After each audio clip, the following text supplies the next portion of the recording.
up again. Okay, so I've just started the recording of the video in Zoom here. And I guess it looks like we're getting most people logging in here. So I think I can just kind of start with some general comments by saying thank you for everyone for joining us tonight here for the review and discussion of module 3, the final of the 3 modules of the draft code. In next steps towards the end of the meeting, we'll be talking about the next steps for this group and the next steps for the zoning process, but I'll save that as a little teaser for the end. We'll kind of follow the same format as our other meetings, where I'll do just a little bit of introduction like I'm doing now, and we'll have Kirk and Leslie go through the information in module 3 that was distributed to you last week. Just in the interest of the getting through the amount of information and we have in the virtual setting that we're in right now, we'll try to hold questions to the end.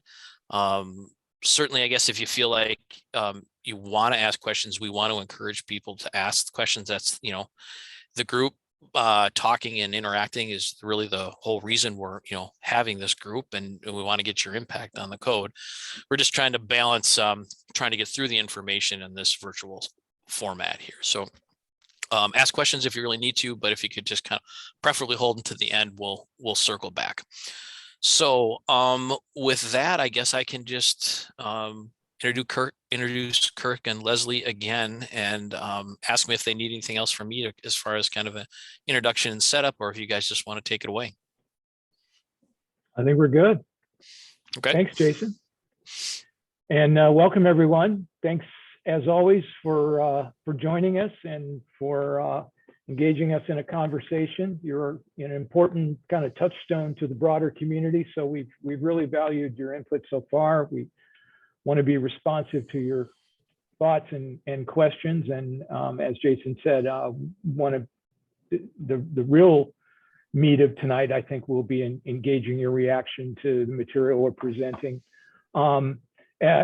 Jason's setup aptly said that we are, with the delivery of this third and final module, we're really at the end stage of the key drafting stage of the project. A lot has gone on during the preparation of the draft, including the sort of dual track or simultaneous work of the equity subcommittee, and we've appreciated the input that we've received from that group, and the work that Peggy Sue has done in kind of coordinating that work. As Jason said, we'll talk a bit about where we go from here at the end of tonight's discussion, partly because I think your reaction tonight will help us gauge what makes sense in terms of next steps, but just wanted to remind you where we are in the overall project. And so with that, module 3 consists of, what am I counting, six chapters or articles really of the new proposed development code.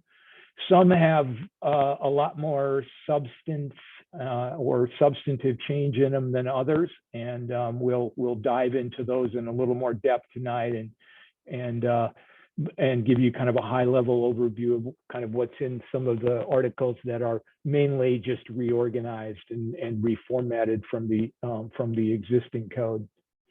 We're gonna go through it sequentially, so we'll start in Article 4 with some key material in the special zones chapter related to master plan developments.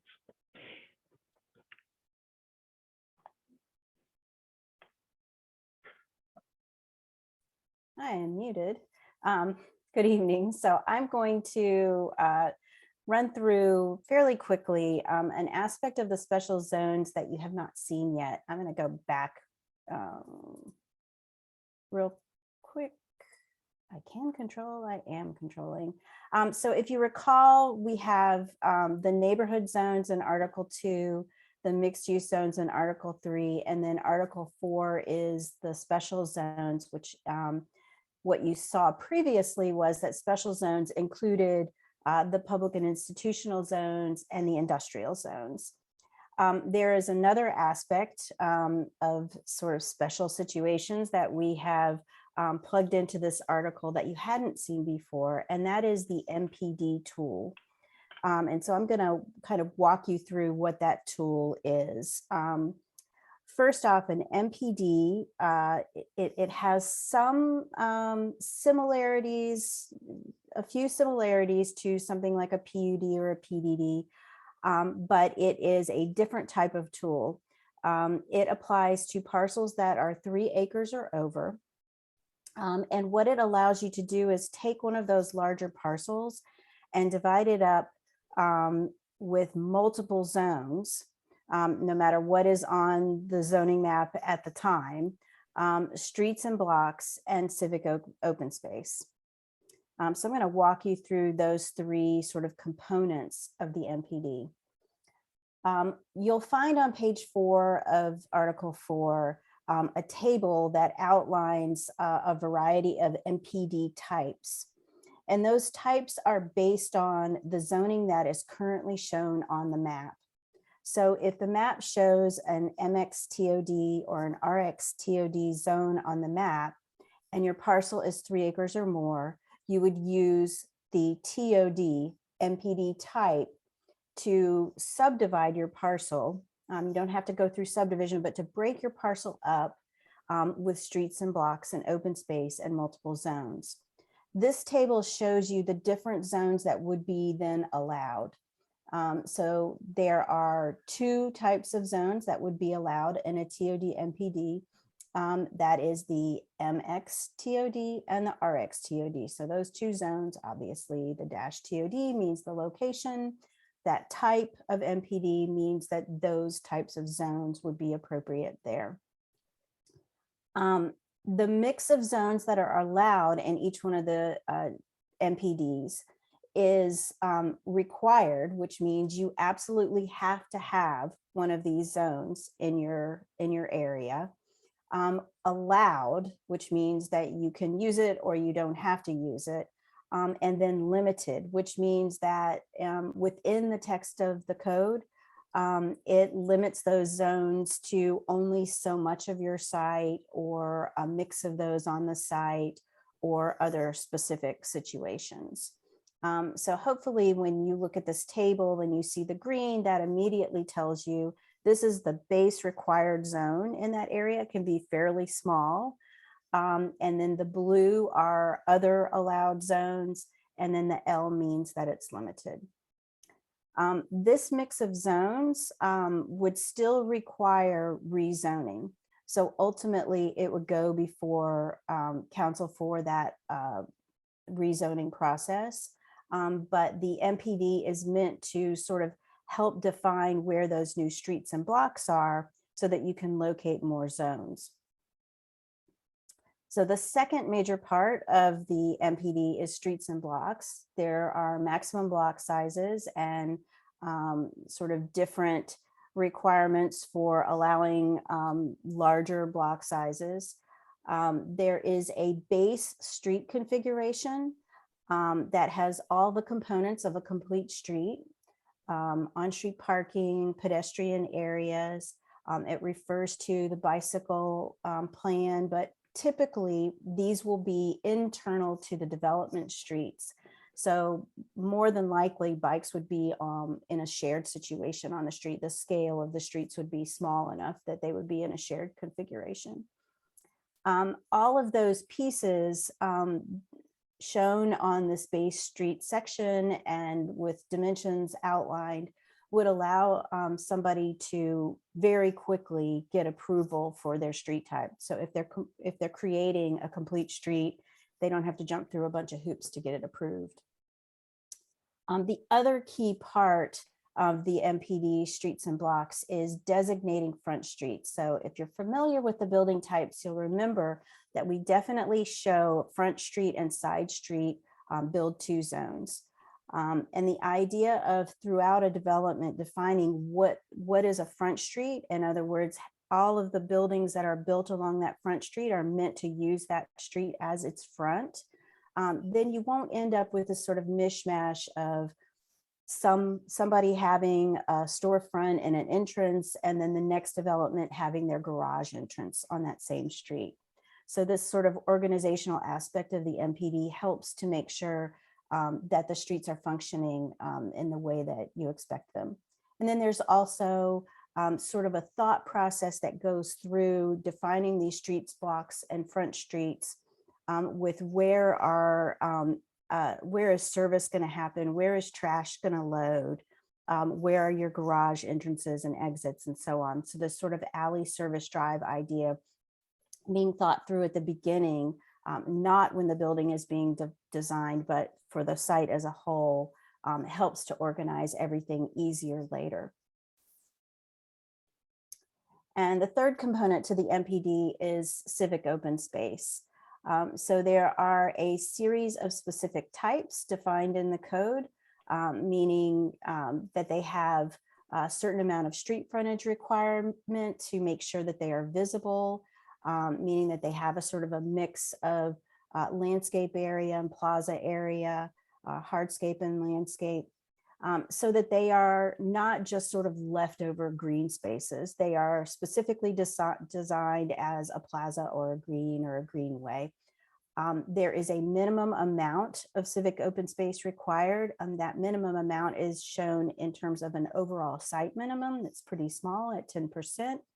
But then there's also a distance from the fronts of any buildings that would occur. So if you're defining those front streets and you can figure that there will be a front entrance on those front streets, then you need to measure that distance of 500 feet to a piece of open space, which means anybody living in that area would only have to walk 500 feet to get to one of these small open spaces. And these are meant to be small. They're not meant to be sort of your big citywide park.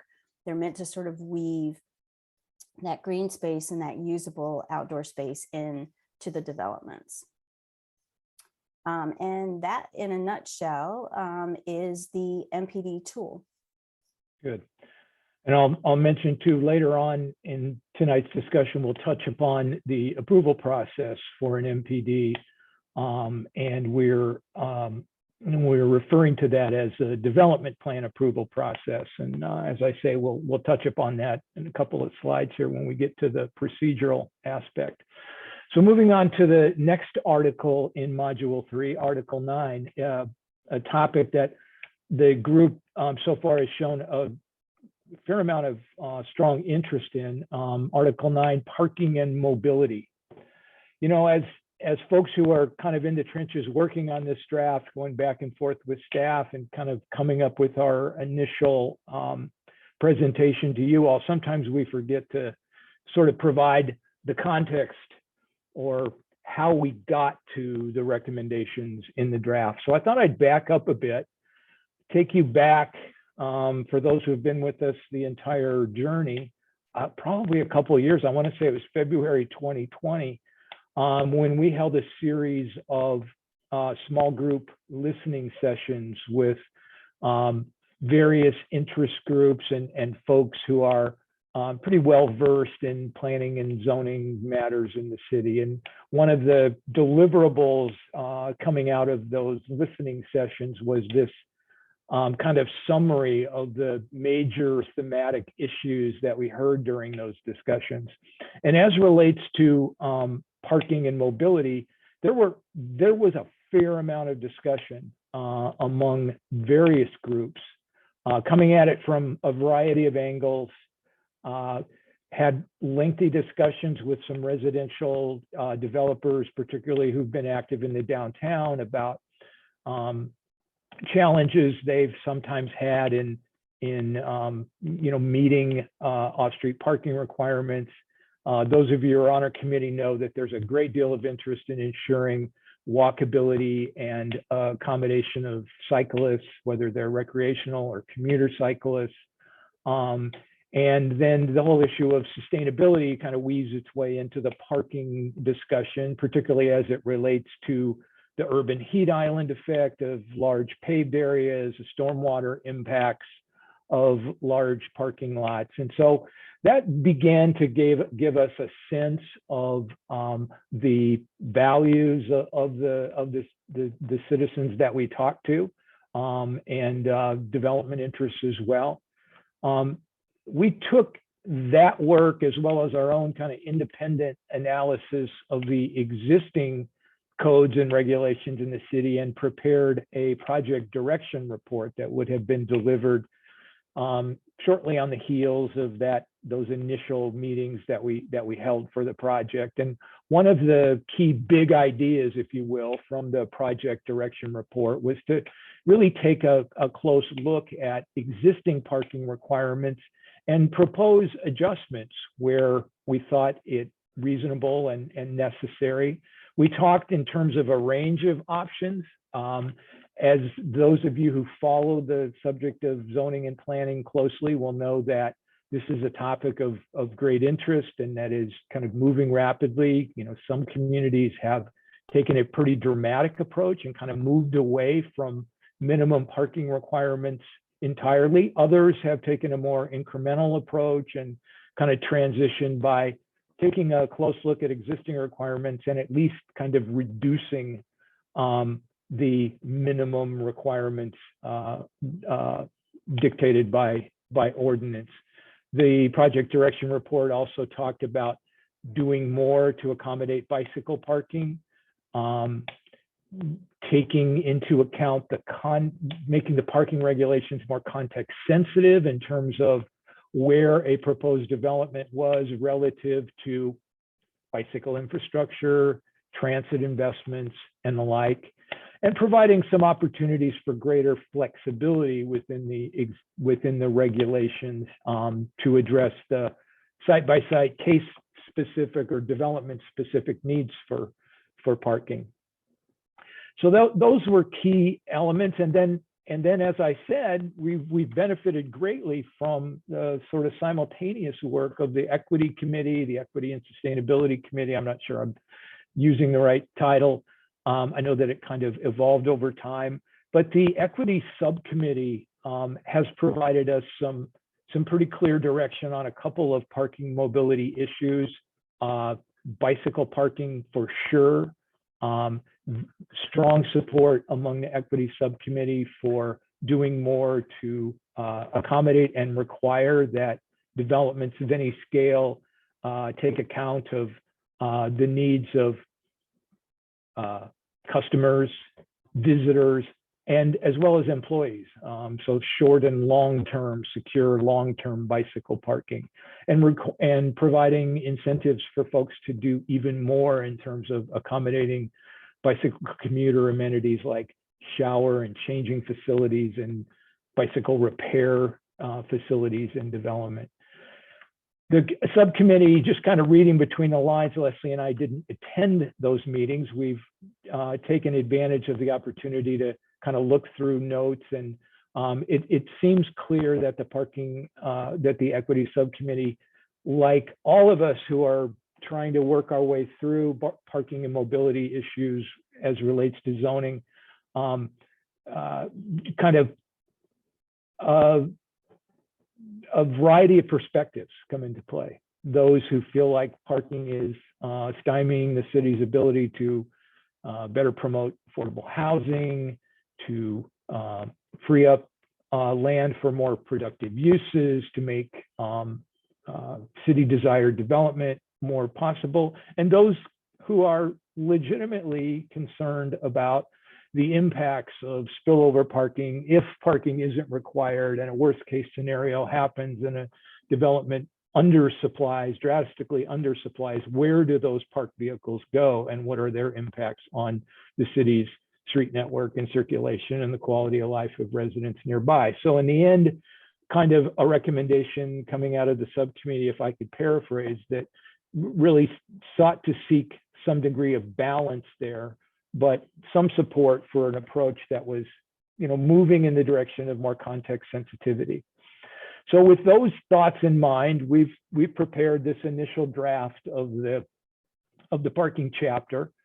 And it begins early on by establishing requirements for motor vehicle parking and bicycle parking in all zones. It does so on the basis of a what we consider to be a context-sensitive approach, and it builds upon the city's existing approach, which is also somewhat context-sensitive in that it kind of defines the downtown area as a kind of special area that's well served by transit, that is more walkable, that has, the city has made significant investments in providing public parking facilities and the like. So we kind of built upon that, and we've established these 3 tiers: the downtown zones, the MXD and RXD zones, where for non-residential uses, the ordinance would essentially say there are no minimum requirements. We will allow the sort of market forces and the reasonable expectations of developers to kind of guide non-residential parking. For residential parking, we would have some nominal requirements for minimums, 1 or 1+ spaces per unit, as a way of accommodating guest parking in larger facilities. As we move to the TOD areas, also areas that are going to be well served by transit investments, we've sort of taken the existing approach towards downtown and kind of morph that into the 2nd tier of requirements, whereby, again, there are minimum residential requirements. And as far as non-residential goes, the ordinance would require that projects of any significant scale, we've chosen a threshold of 25,000 square feet or a seating capacity of 125 or more, as a threshold level at which a project would need to produce some sort of plan or transportation demand management plan that explained how they've arrived at the minimums that they are providing and the types of improvements and amenities that they're going to that they'll have in the project to ensure that parking is adequate to sort of meet that balance needs. Then as we move away from downtown and the TOD, the transit-oriented development areas, we have the all other zone category. And here we used as a starting point the city's existing minimum parking requirements and reduced those pretty significantly across the board. For purposes of illustration tonight, I've added a column to this table showing a comparison of what the existing parking requirements are for various land uses as opposed to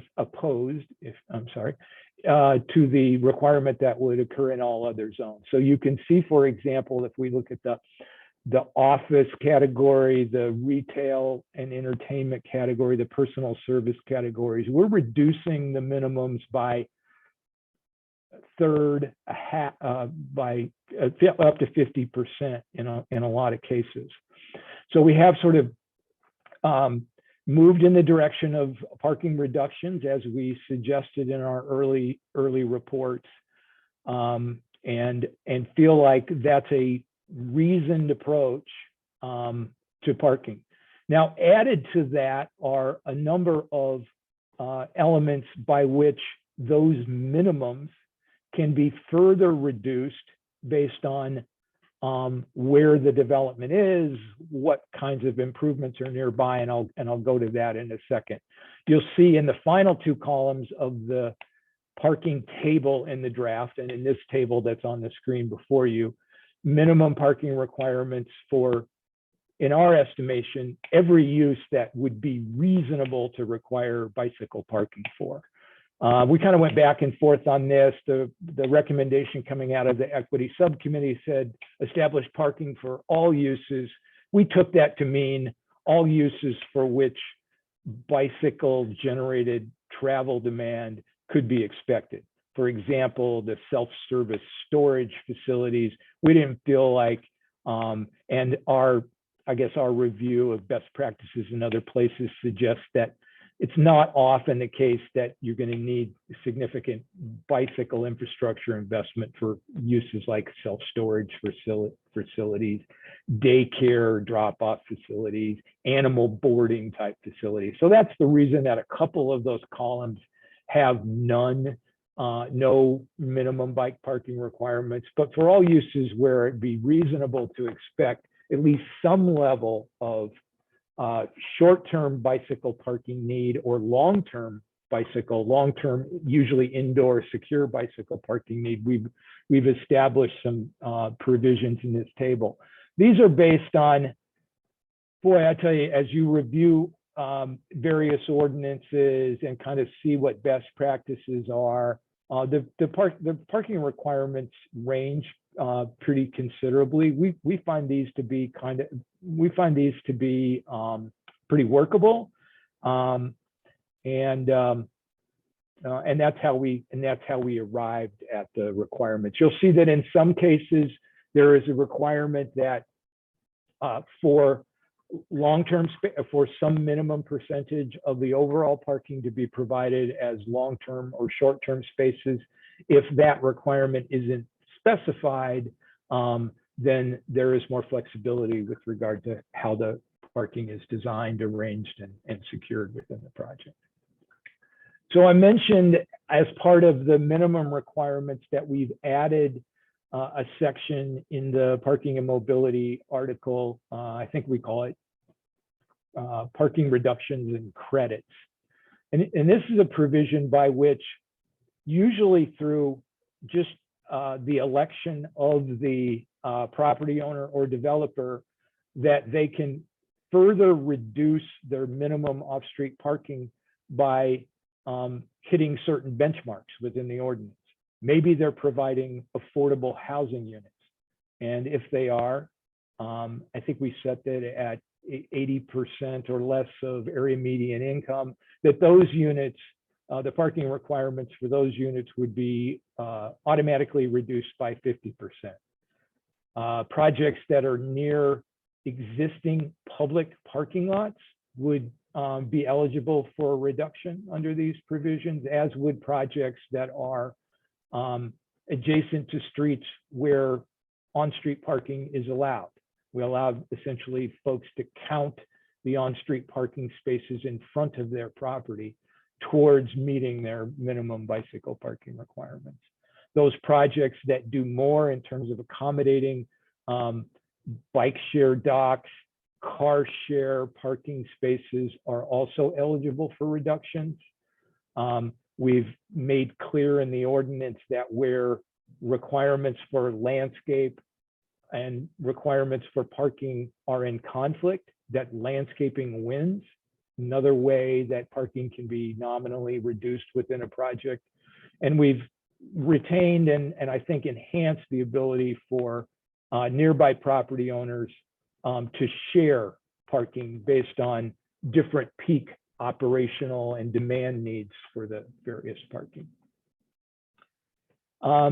In addition to the kind of as of right reductions, the ordinance will allow projects to come forward and propose through the submission of a parking study or a transportation demand management plan, a kind of individualized determination of how much parking they need. And that would go through a review process and not be allowed as of right. And we've specified the types of consideration, data, and backup support that would need to be submitted for projects to submit for further reductions through the parking study and transportation demand management plan provisions that allow that sort of case-by-case determination that is sometimes required in our TOD zones for projects of any scale, but that would otherwise be allowed for other projects at the election of the property owner.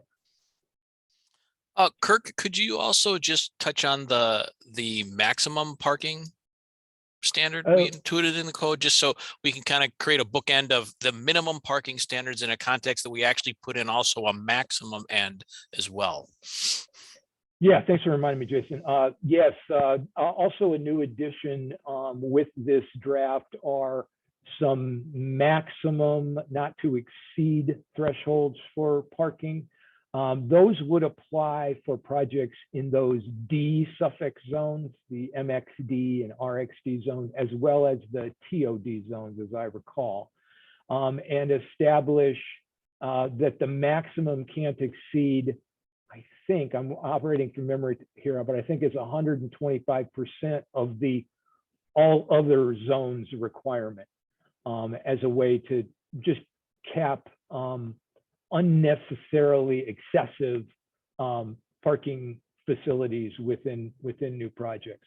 Those could also be varied, I guess it's worth saying, through the parking study and transportation demand management provisions that I talked about before. So one can either ask for further reductions or ask for relief from the maximums based on actual studies and data that are provided for review by the city. Did I have that right, Jason? Does that sound familiar?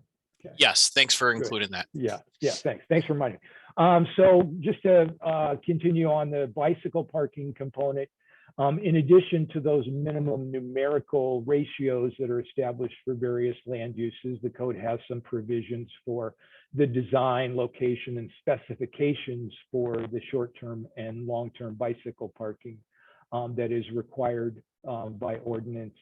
And the transportation demand management and parking study provisions specifically mention the inclusion of enhanced bicycle commuter amenities and facilities as a basis for reducing otherwise applicable minimum motor vehicle parking requirements.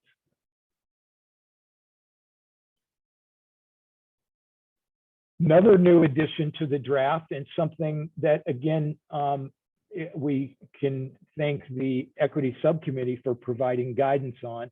We had actually, our initial kind of in-house working draft of the parking mobility chapter had included some incentives for electric vehicle infrastructure, electrical vehicle supply equipment, to use the term of art within that field. As a way of promoting accommodation and promotion of electric vehicle use. This parking subcommittee offered recommendations that the ordinance should go a bit further and not merely incentivize, but require some level of electric vehicle supply equipment within new projects of any scale. And so we've offered up in this draft provisions for providing electric vehicle charging stations and electric vehicle ready parking spaces within new projects of any scale, starting at 15 units for a residential project or mixed use project that has a residential component. And 15 both for the non-residential and residential.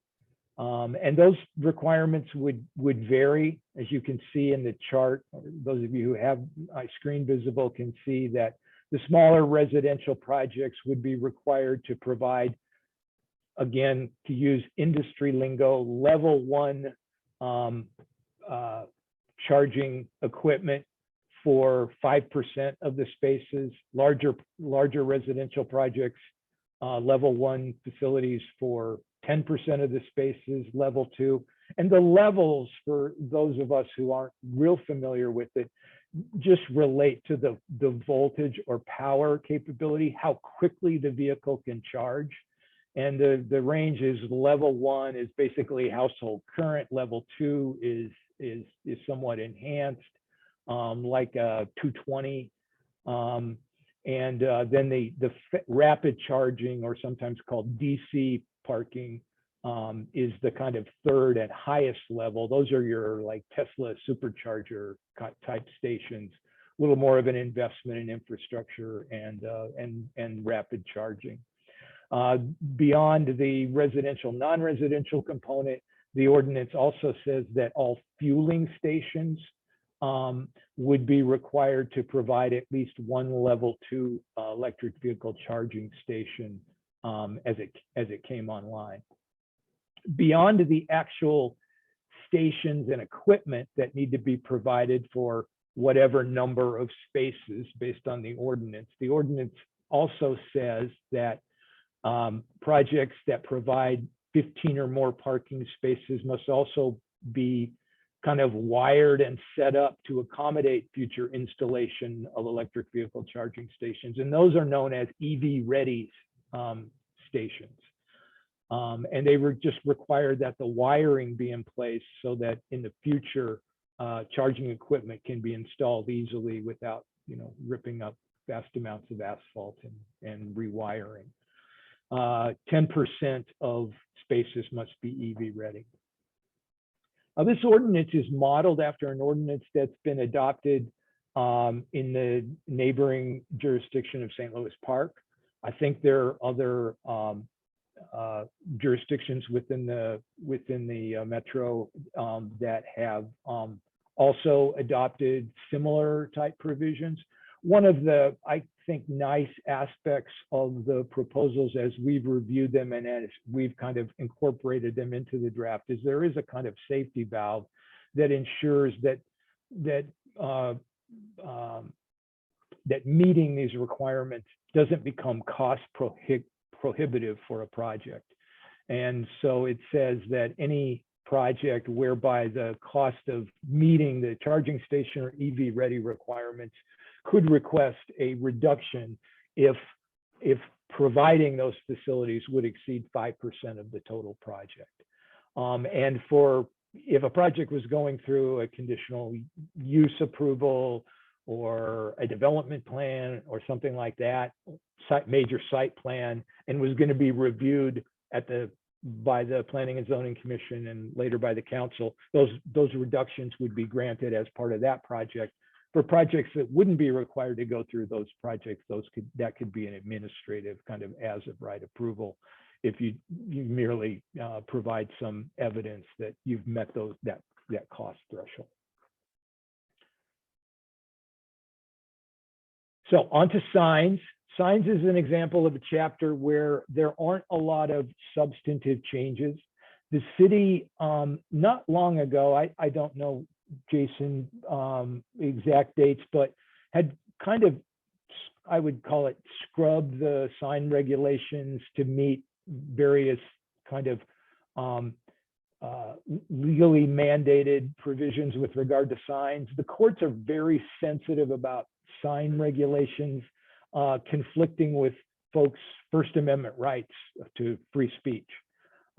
Primarily, the First Amendment rights of not necessarily commercial property owners, but for those who want to use signs to express a political viewpoint or just some kind of message that's unrelated to advertising their wares.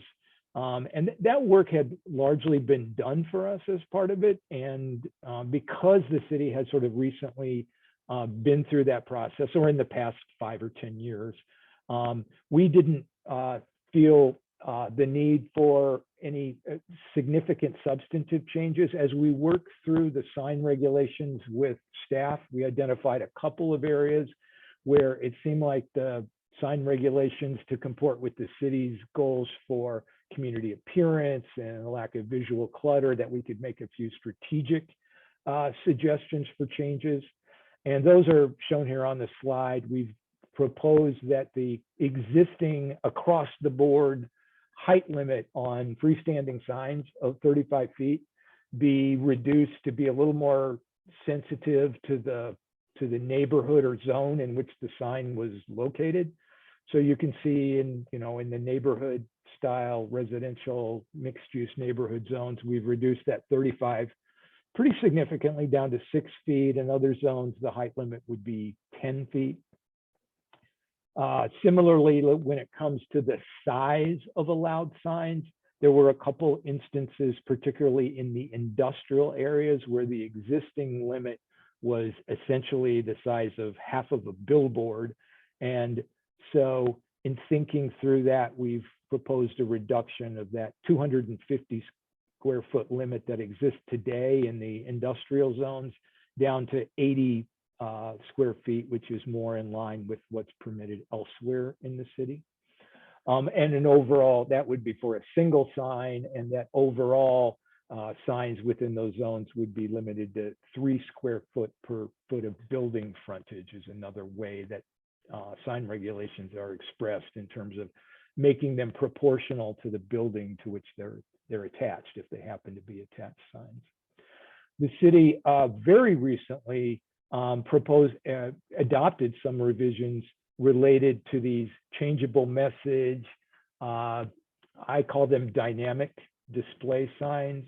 They're also called electronic message signs and other things, but they're the signs that we see, particularly outside of schools, civic uses. I show one here on the property by City Hall, whereby there's some aspect of the sign that's static and another part that's more dynamic in terms of, you know, being able to change the message at regular intervals to make the sign, you know, more current for the folks who are using it. We've clarified in this draft that those types of signs are prohibited in the downtown zones as well as the mixed-use neighborhood and I zones. They're allowed in all other zones as they are today as a result of that 2020 zoning ordinance amendment. So another important article kind of dovetails in with a lot of discussions that we've had to date, the procedures article. This article, you know, one of the key benefits of this article compared to today's ordinance is it attempts to collect all the various administrative and procedural provisions that are somewhat kind of scattered or dispersed throughout the ordinance, kind of put them in one place, take the zoning provisions as well as the subdivision approval provisions, consolidate them in a way that kind of more closely tracks the development process and is a little clearer for folks who are entering the world of zoning and subdivision for the first time and simply want to know what steps do I need to go through in order to have my permit approved or my development or my project approved. So again, I'm going to refer back, give you a little bit of context on a couple of changes that you'll see in this chapter. And those came out of the, again, the work of the equity subcommittee work. I think it's accurate to say that, you know, we have counseled throughout this project that of movement to more of the place-based or form-based zoning that we see in the mixed-use zones article and in the design article of the new code will provide the city with a much more, a set of much more objective, clearly detailed expectations for the design of projects, the location of buildings on the lot, the location of parkings, how the, particularly at the street level, how the buildings will kind of activate that public realm. And one of the benefits that we've held out with this form-based approach is that it will permit us to have a more streamlined approval process because we have kind of upfront established the expectations rather than negotiated them as part of, you know, every site-specific development projects.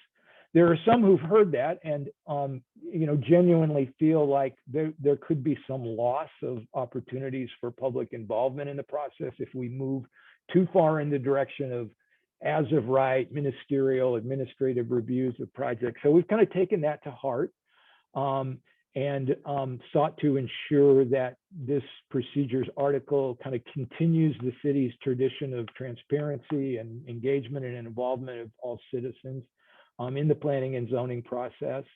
So you'll see that kind of woven throughout the procedures article, and I'll highlight a couple ways in which that's done here in these slides.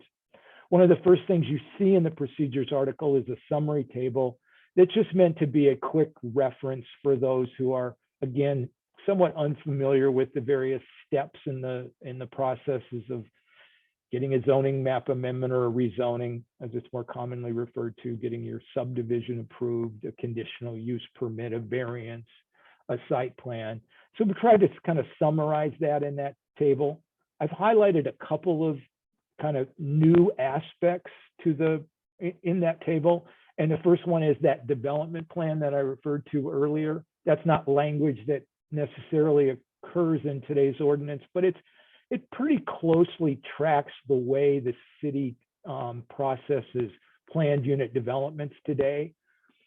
Essentially, you come in and concurrent with a rezoning of the property, today to PUD and in the future to one of these kind of arranged zoning configurations as part of a master plan development, you would process the rezoning and the overall development plan, or what we're referring to as the development plan, simultaneously establishes the basic entitlements and arrangement of the property. And as Leslie referred to, some more details in the MPD. And then you move from the development plan process into a more detailed site plan review process. That is often, as is the case today, conducted by the Planning and Zoning Commission with the review and recommendation and a final decision by City Council. However, there's a class of site plans that we've identified, a class of scales and complexities of projects, if you will, that we're suggesting offer a good opportunity for administrative site plan review. And that's why I've highlighted administrative site plan review in this table. I should also mention, as part of the development plan review process, that as is the case today with a planned unit development, projects that go through the development plan process will be eligible for at least consideration by the Planning and Zoning Commission with the decision by council for some departures from otherwise applicable development standards. So projects would be able to seek some relief from aspects of the zoning, the development code that may be very challenging for them to comply with and meet the city's overall objectives for the projects. We're also considering, as part of the development plan process, retaining some aspect of a PUD-like process. Now, one of the things you've probably heard us say is that we're hoping to move in a direction whereby we don't need PUDs anymore. They're sometimes difficult for folks to understand. They're kind of all written as one-offs, that people kind of write their own zoning. And PUDs rightfully can suffer from a reputation that's not always great. But one of the things that we've really labored to accommodate within this code is a way for individual projects below the 3-acre threshold that Leslie mentioned for the MPD, maybe a single parcel, site-specific, not a project of significant scale, whereby that prospective developer could request some minor departures from existing regulations. Say, for example, it's an existing building that would be challenged to meet the building transparency requirement, the amount of windows on the ground floor, or some addition to the building that might make for challenges in terms of meeting Build 2 zone requirements. And rather than sending all of those projects through a zoning variance process that has some fairly high bar in terms of the types of projects that are appropriate for zoning variances, we're trying to accommodate that in a way that avoids the need to do them all as zoning variances. And that's the reason, really, that we're sort of reinstituting the possibility of including a PUD-like procedure in the ordinance that would follow the same steps, the development plan process, but would allow for some greater flexibility as part of a PUD-like approval. That PUD tool could also be used to handle truly unique projects that really can't be accommodated. There are always, nearly always, a project that simply can't fit within existing zoning. And so we hold out the possibility of using a PUD-like tool for a project that's really making extraordinary inroads in terms of addressing affordable housing, some sustainability elements, or other aspects and public benefits that tie back really closely to the city's comprehensive plan and its vision for development. So we hope and want to sort of narrowly define how that PUD-like tool could be used, but we're kind of the opinion, particularly after talking to the city's legal counsel, that might be the safest way to handle requests for relief from some of these more detailed requirements that are included in the form-based code. So going back to the transparency and public involvement recommendations from the equity subcommittee, we have proposed changes in the procedures article to expand the range of public notice that would be provided for various forms of approval under the new development code. You'll see here in the chart on the screen that for the first time in the ordinance, at least, there are requirements for nearly all projects that involve a specific property to post notice signs on the property along at least each street frontage in a location that can be seen by folks who happen to be walking, cycling, or driving by.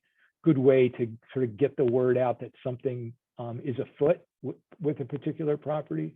Also, in terms of mailed notice, which the state requires, the city requires, we're expanding the radius of notification beyond the existing 350 foot threshold to 500 feet. And also specifying for the first time that mailed notice needs to be sent not only to property owners, but to renters and occupants of buildings within that 500-foot radius. I think that's the equity subcommittee sort of rightfully thought that that's a good way of ensuring that folks who may not have the privilege to own property at one point in time are also included in our efforts to get the word out and take people's comments and invite their involvement in the development review process. So expanding the range of notification, posting notice signs are sort of key aspects of how we've tried to address the recommendations of the subcommittee in the procedures article. The administration article. Kirk, I'm sorry, just before we move on from procedures and administration, I just wanted to highlight for folks, this is a small difference, but I think an important one from a good communication about user friendliness of the ordinance. One other thing we did is we're incorporating the neighborhood meeting standards into the zoning code itself, so people can see that all kind of in one place. Some of you may already realize that the neighborhood meeting requirements are currently a city policy, so they're kept in a different section of the city's overall code. So we thought it important to kind of have all this information in one place for folks. So while we didn't detail that in Kurt's charts or slides here tonight, I think it's the group here is probably encouraged by the fact that we're trying to consolidate all that information in one place for folks, so it's more user friendly for people and putting it into the actual zoning standards. So sorry, yeah. Kirk, I didn't mean to interrupt you, but I thought that was a good point. No, it's terrific. That's good. You'll see here on the flow chart that we've even incorporated that neighborhood meeting. There are specific provisions.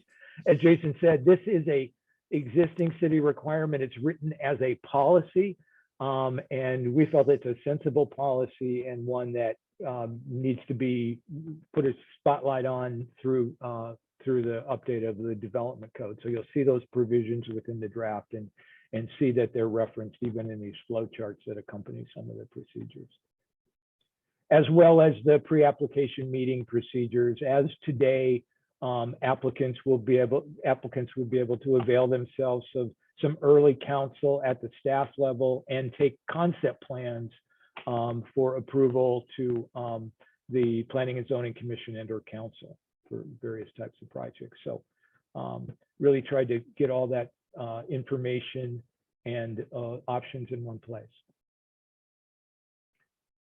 So the administration article, you'll be glad to hear I don't have a lot to say about. It really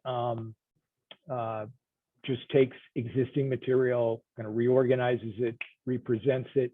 We've bolstered the range of enforcement options that are available in the ordinance to include some administrative remedies that are probably, that are certainly available to the city under law, but aren't spelled out in the ordinance. This would be things like for projects that are in violation, who are seeking subsequent permits, the express right to withhold those permits, to revoke permits for non-compliance, to issue stop work orders, and for signs that are illegally placed on public property or in public right-of-way, express provision allowing the confiscation of, the collection of those types of signs. Final article, kind of as a glossary, is the way we think of the definitions article, is Article 17, definitions and measurement. That article begins with a series of terms and provisions that are in older ordinances often kind of embedded in the definitions themselves. Our approach is to kind of extract all those how do we measure type provisions and put them in their own little section within the definitions and measurement section. So in this, in Article 17 at the beginning, you'll see how do we measure build-to zones, front street walls, the degree of transparency required, the area of a lot, the height of a building. That's the purpose of those measurement-related provisions. Immediately following those pages devoted to measurements, you'll see the standard array of definitions, and we've supplemented the city's existing definitions with terminology that kind of needed to be added, pruned out material that really was no longer referenced in the ordinance, and just generally cleaned up those definitions to ensure that the administration and interpretation of the ordinance going forward can be as seamless as possible. So Jason, the next slide I have is really next steps, and we're not really there. So I think it might be an appropriate time to sort of open up the floor to folks who've been kindly letting us drone on and sort of answer the questions. Okay, great. Kirk and Lizzie, thanks so much for that detail. So I think most of you are able to see the chat. I think everybody should be able to see the chat. So there's been a couple of questions that have been raised as we go along. So I can kind of tee up those and let Kirk and Leslie respond. But I also wanted to give Peggy Sue a chance to mention a couple of things, I think, in the context of the equity subcommittee and where that's going. So I'll let her start with that, and then we'll go into questions. Great, thanks. Thanks, Jason. I don't have a lot to add. I think Kirk and Leslie did a really great job kind of incorporating how the zoning equity recommendations were incorporated throughout the updates. The goal, just as a reminder, for the work of the zoning equity committee was not necessarily to go through and change things in the code, but to just really kind of suss out where some of these areas, topic areas that are very common places for cities to reform zoning code to reduce disparities, either do or don't show up in the code. So I think there's a lot of places that Kirk and Leslie have done a great job really, using those best practices and showing up in that way. So I want to first say a big thanks to the consultants for their work on this and for really putting us in a place where we were starting from a really great starting point. And a lot of the work of the zoning equity group was kind of just deciding, like, do we need to take something further, or do we need to really modify it for Hopkins? So I won't belabor this you know, the zoning equity process. I think a lot of people on this call were either involved in it or were updated through the Planning Commission last week. I will just point out one qualm I have, and I think maybe Jason already let you know of this, and there's someone in the Q&A too who kind of brought this up. I think it's a very bare minimum for us to require one bike parking space at any space in the community. I would disagree that someone might not bike to a daycare. I think workers might bike to a daycare. Workers might also bike to vehicle sales and service, or to be the cleaning person or the office person at a storage facility. With electric assisted bikes, we're seeing a lot more cargo biking where people are actually carrying things to and from places, even children. So I would just really disagree that no places should have no biking spots or bike parking spots. I will happily die on this hill. I would like to see at least one bike parking in every section. And I think that's consistent with the Zoning Equity Committee recommendations. I think it's a very, very little lift for businesses to have that. So that's my 2 cents. Otherwise, thank you so much for your work on this, Kirk and Leslie. Yeah, thank you. So, and Kirk and Leslie, I would just say, looking through the chat, it looks like support for kind of Peggy Sue's suggestion here from Andrew Wright, James Warden, Chris Nelson, and Catherine O'Neill. Anybody seeing that from Maggie also? So it sounds like there's a fair amount, even from Emily saying she bikes to her daycare all the time.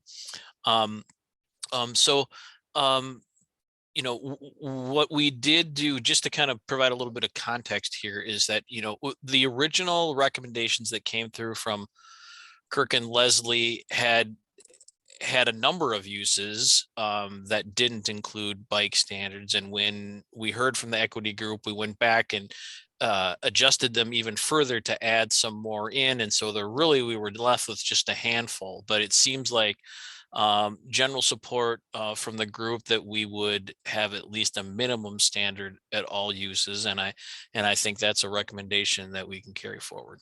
So, Yeah, absolutely. So it seems like there was a fair amount of support in the chat for that. If there's anyone who would like to kind of talk more about this, or maybe offer some other kinds of comments, if you want to stick a comment in the chat, then I can kind of tee that up. Otherwise, it feels like there's kind of general support for moving in the direction that Peggy Sue outlined. Yeah, absolutely. Absolutely. And it's really an easy change to make for things. Yeah, absolutely. Yeah.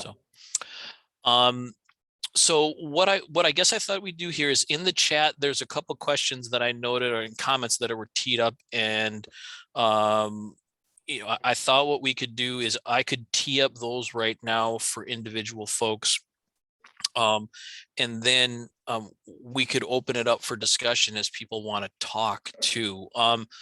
What I guess I'd try to do is, if we open up kind of just in a virtual setting like this, I think if we had everybody open to talk, we might get a lot of feedback and kind of background noise. So what I'd do is just ask people to kind of raise their hand, and we'll and comment on things if you feel like you just want to talk. Otherwise, we can certainly work through the chat. But what I'll do is I'll just start with a couple of things that I noticed in the chat and tee them up by the people who raised them. And hopefully I'm summarizing them well for folks. So starting with kind of going through by individual article, it seemed like we really started having comments about parking to begin with. And so Gerard raised a concern about the amount of change we've made to reduce the amount of parking. So I guess, could we talk a little bit about the perspective of reducing parking by as much as half in some situations, and certainly we can open it up for comments about that after kind of Kirk and Leslie respond.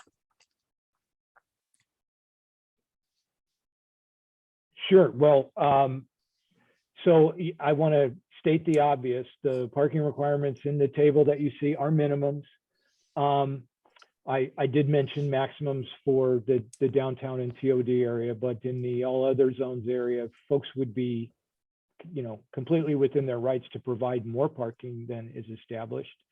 I feel confident that these reductions are in line with what we're seeing regionally and nationally, and are quite comfortable with the recommendations. However, in the end, this needs to be calibrated to your values. And I guess the point at which we go from a 50% or 40% to a 30 to a 25 sort of presupposes that any of us has any idea what the actual case by case site specific demands of a specific project really are. One of the great criticisms of local governments being in the business of establishing minimum parking requirements is this, a pushback on how do you know? Are we developers? Do we know for all projects? And I take that to heart. Absent a case specific demand model for each development, we're not sure. And I believe that there's much less risk in under requiring than in over requiring, and imposing a significant barrier to the type of investment and the type of development that the city wants to see. That's the basis for our recommendation. But I'm legitimately and genuinely interested in making sure that this meets the needs of Hopkins. And if folks are strongly pushing us in another direction, that's your role on the work group, and we appreciate you for it. Okay. And what I was going to do here is just, since Gerard outlined this question and put another comment in the chat, I was just going to allow him to talk. And so if you want to go ahead and talk, Gerard can, if you want to go ahead and kind of just chime in on your question here. Yeah, thank you. And thank you for this presentation. I think it's been really well done. I just am concerned with reducing parking by that much, like a half. I think we could reduce the minimums a little bit, perhaps by a third, but I think by half is really excessive because, I was in planning and zoning for about 4 years, as you guys know, and that was probably the number one or number two biggest complaint I heard from residents. Anytime they had a concern about a particular development, the concern was always, is there enough parking? And so I think we also need to be cognizant of what will the greater Hopkins community support and what will they want. And in response to James' comment that these are just for minimums and businesses can build more if they want to, well, parking is extremely expensive. It's very expensive for them to build. And so they will almost always have the incentive to build only as much parking as they can get away with. And they'll probably build less than what may be required perhaps from, let's say, a parking study. And so I'm concerned with reducing it that much. Yeah, thank you. Fair enough. I guess our experience, and I'm sure you're well aware of this, Gerard, there are the movement afoot nationally, and we don't have to follow like lemmings national movements by any means, but those communities who have gotten out of the business entirely, and it's a list that grows by the day. You may be aware that St. Paul recently eliminated all minimum motor vehicle parking requirements. Buffalo, New York, lots of jurisdictions, big, small, and in between. And the evidence that I've seen, the write-ups that I've seen, have suggested that really hasn't come to pass, and that businesses have an incentive, yes, to reduce their upfront construction and development costs, but they also have quite a bit of skin in the game when it comes to having a viable business over time. So I think those kinds of desires to ensure that customers employees who they want to attract to work at a place, and visitors to a site can, find fairly convenient, safe parking at the project or nearby are in their interest, as well as the cost cutting part of it. So again, that factored into our recommendation. I don't want to push back hard on this. As I said, we're completely open to recommendations and adjustments that come out of this discussion, but I do feel like I need to offer up our experience in dealing with the parking issues. Oh, and I appreciate that, Mr. Bishop. I was wondering if you could tell more about how you came by that number. I think the disagreement is not necessarily by reducing the minimum, but by the amount that you reduce it by. And so when I see some of it where it's reduced by half, that concerns me. Was there any sort of data that you looked at that you came upon that number? I'm curious what made you decide to reduce it from, let's say, for some of these businesses, 1 per 400 square feet to go to 1 per 200 square feet. What was your reasoning there? Yeah, vice versa, 1 to 200 to 1 to 400. Yeah, the reasoning really, this is basically based on kind of normative research. Again, we're not parking consultants, but we deal with ordinances on a daily basis. And what we see is that the city's 1 per 200 standard, or 5 spaces per 1,000 square feet, is significantly higher than what we see in similar communities that have even fewer options in terms of modes of transportation. And so on that basis, we were pretty confident in offering up an initial 50% reduction. I don't necessarily object to 33%, but at some point we're asking ourselves, like all of us, how did we choose 33%? How did we choose 50%? We decided to err on the side of a pretty dramatic reduction. We think the benefits outweigh the risks, and that's the basis for our recommendation. So a couple of things that are coming through in the chat, and I kind of wanted to just highlight for folks. So to give some kind of more, I think it just highlights some kind of more context for the discussion. I think it's important to remember in downtown zone currently, there are no commercial off-street parking requirements. So when we're talking about the conversation about parking and concerns that there might not be enough, in downtown currently, there are no commercial off-street parking requirements. The commercial parking needs of downtown are designed to be within the city's existing parking system. Okay, so one, I would also say, I hope most of you have kind of heard that staff has been talking now for a couple of years in the context of light rail finally being completed, that we really feel like that's going to change the context of parking needs in Hopkins. And we've seen some of those changes come through in recent development proposals on what kind of parking levels developers think they need, for example, and that coming through also through the parking studies. But admittedly, we're in this transitional period before light rail is operational. So we feel like there might be some growing pains until that happens. And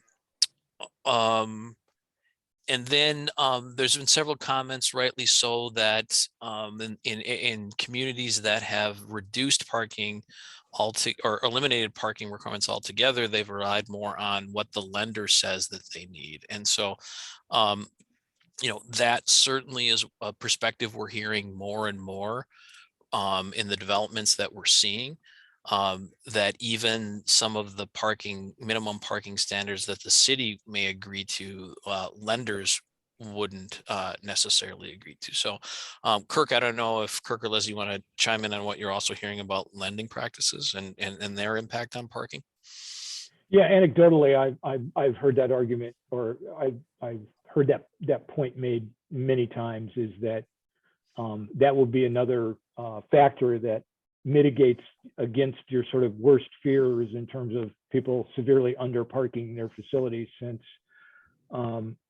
financial institutions and investors in projects also have a sense of how much parking is required, and they may decide that the city's minimums are not enough in some cases, and they'll avail themselves of the, their as of right opportunity to provide more. Any, Jason, can I just offer? yeah, Jan, yeah, please chime in, please. Thank you. So one thing I think to keep in mind is that our zoning code has not been comprehensively looked at.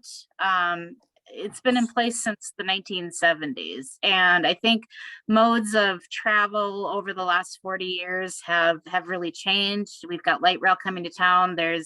We've got 5 regional trails in Hopkins. We're building complete streets. And so different forms of transportation are much more available and easy to use compared to the 1970s. So when we're looking at some of these standards changing potentially substantially, that's one thing to keep in mind, is the context of when some of these standards may have been written.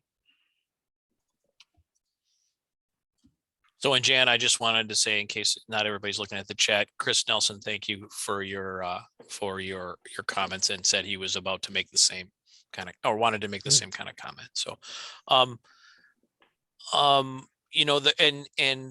Andrew Wright did also raise that, and I kind of touched on this by talking more specifically about downtown. If there were more concerns about particular the parking standards for particular zones, do we?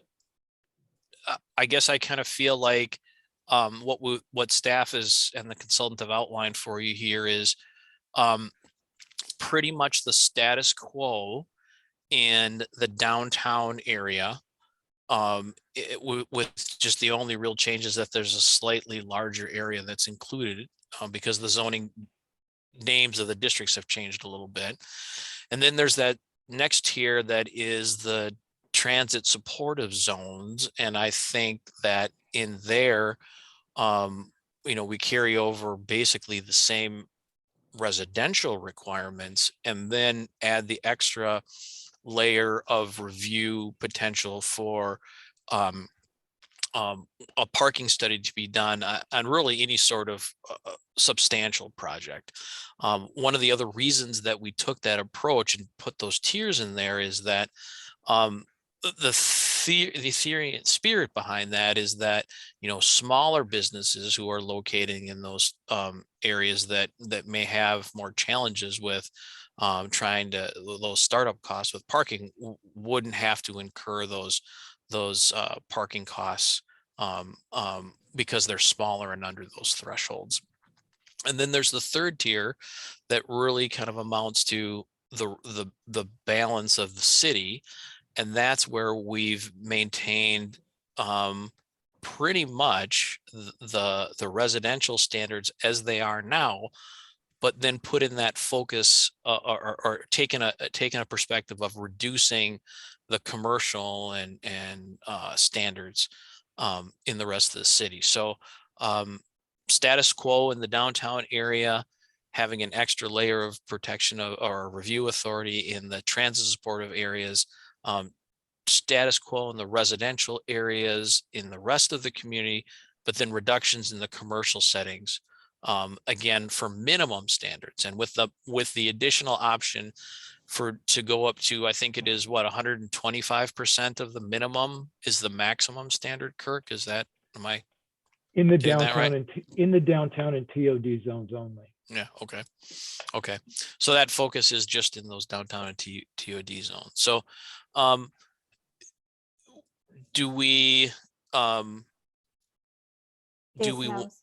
sorry, go ahead, Leslie. I was just going to say, I think it's also important to note that the all other zones for sort of those retail uses, the MXS and the MXN, are pretty limited. There's not a lot of locations for them. So when you say so that the rest of the city, we're really focusing on the retail numbers here, and that that's a pretty limited, the majority of the commercial areas of the city are MXD and MXTOD. Okay, yeah, that's a good context to place for folks. So, do we feel like we've kind of answered the questions on this? I mean, certainly, I think Gerard, as being a council member, raised his concerns, and we've kind of heard some perspective feedback through the chat from other people. I'm sure this is going to be a focus topic of conversation as we move through the public review of the draft, and this gets to the council. But do we feel like we feel like we need any sort of real substantive changes, or do you feel like we can move forward with the recommendations as they are, with just the continued discussion amongst the community about the impact of parking and the need for parking? And maybe that's more specifically to Gerard. So, I mean, I won't. I won't speak for the group, certainly. I think I'd be interested to see what the rest of the community thinks when we open up for public comment, and maybe it won't be as much of a controversial issue as I think it will be. I'm thinking about the light rail that'll be completed hopefully in 2027. We'll see. That's going to bring in more customers, and my concern is certainly my main concern is the idea that because customers have a hard time finding parking, they may not go to the business as often. And, I understand the future is people are envisioning less cars, but we're just not there. And even with the light rail, I mean, we're several years away from it happening. So I'm personally okay with having this go forward. And, as a council member, I would be looking at what the community as a whole, how they feel about it and concerns that they have. Certainly in my time from the planning and zoning, I know parking has been just a very common complaint. And so I think I would just simply reserve judgment and see what the rest of Hopkins thinks. Okay. And just, I think there's a couple other questions that came through the chat related to parking, and I think we can kind of move on to those. But one that I think is kind of related is, James asked if there could be additional parking through a parking study. And really, Kirk, I mean, that's not, we could go, I think he's asking if we could go above the maximum if the parking study came back and found that need. And I guess my read is I don't think the code is set up to allow that, but certainly as we went through a PUD process or something, there could be changes to allow greater amounts if that's really something that came through as a need. Well, if it was my intention, I may have inartfully handled those provisions. It was my intention to allow the parking study provisions to permit both additional and reduced parking amounts, Jason. So Okay. My intention was the opposite of what you said. Okay. If a project would be subject to that 125% maximum, they could also exceed that by providing some data and analysis that provides an empirical basis for. Okay. exceeding. And it looks like in the chat that Kirk caught that, or excuse me, that James caught that clearly when you said that, Kirk, and I just apparently went by me. So then related to parking also, Patrick had a question about the reductions for affordable housing and how the maximums would impact them as well. Well, I see that I want to answer the final question. That is, it's just an option to go as low as 50%. That is correct. So for no, I believe that the maximums only apply to non-residential uses in the D and TOD zones. If that's not what it states, I believe it is, but if it's not, that was the author's intention to say that the maximums don't apply to residential, even in the downtown and transit supportive Got areas. it. So they're not subject to a maximum. They could always provide, if their requirement was a half a space per 1-bedroom unit for a larger project because they meet the income thresholds, they could provide as much as they want under the ordinance. Okay. There's nothing to prevent them from exceeding. And then there were several comments about EV charging requirements. Were, specifically, could you go through a scenario about the percentages and how much that they require, because there seems to be a little bit of confusion about how many spaces would actually be required. And then just a general comment from James about well, I'm sorry, I guess the generally in the couple of questions that were confused about the amounts, they felt that the amount of requirement was too low. And then and that comes from Brian Hunke. And then there were also comments from James about whether or not the standards applied to government parking lots. Well, as written, I don't, as written, the ordinance says it applies to public and private property. That's just a general statement in the applicability provisions way back in Article 1. So I believe so. I don't know if it's the city's practice or that there are legal principles in Minnesota that exempt public, somehow preempt the ability to require that for government projects. So the intention is, yeah, it applies to government, and I think government should lead by example. In terms of the number of requirements, again, this isn't subject matter that it's kind of an emerging area of zoning reform, and so I can't claim that I'm an expert. I again modeled these after provisions that are used in St. Louis Park. So that if the 5 and 10% rule seem low, that's possible. I knew at one time the changing rate of EV, electric vehicle usage in the United States. I know that I've heard today on the radio that 1 in 5 vehicles in Europe, as of right now, are moving to electric. 1 in 5 vehicles purchased in Europe are electric vehicles. I don't know what the percentages are in the U.S.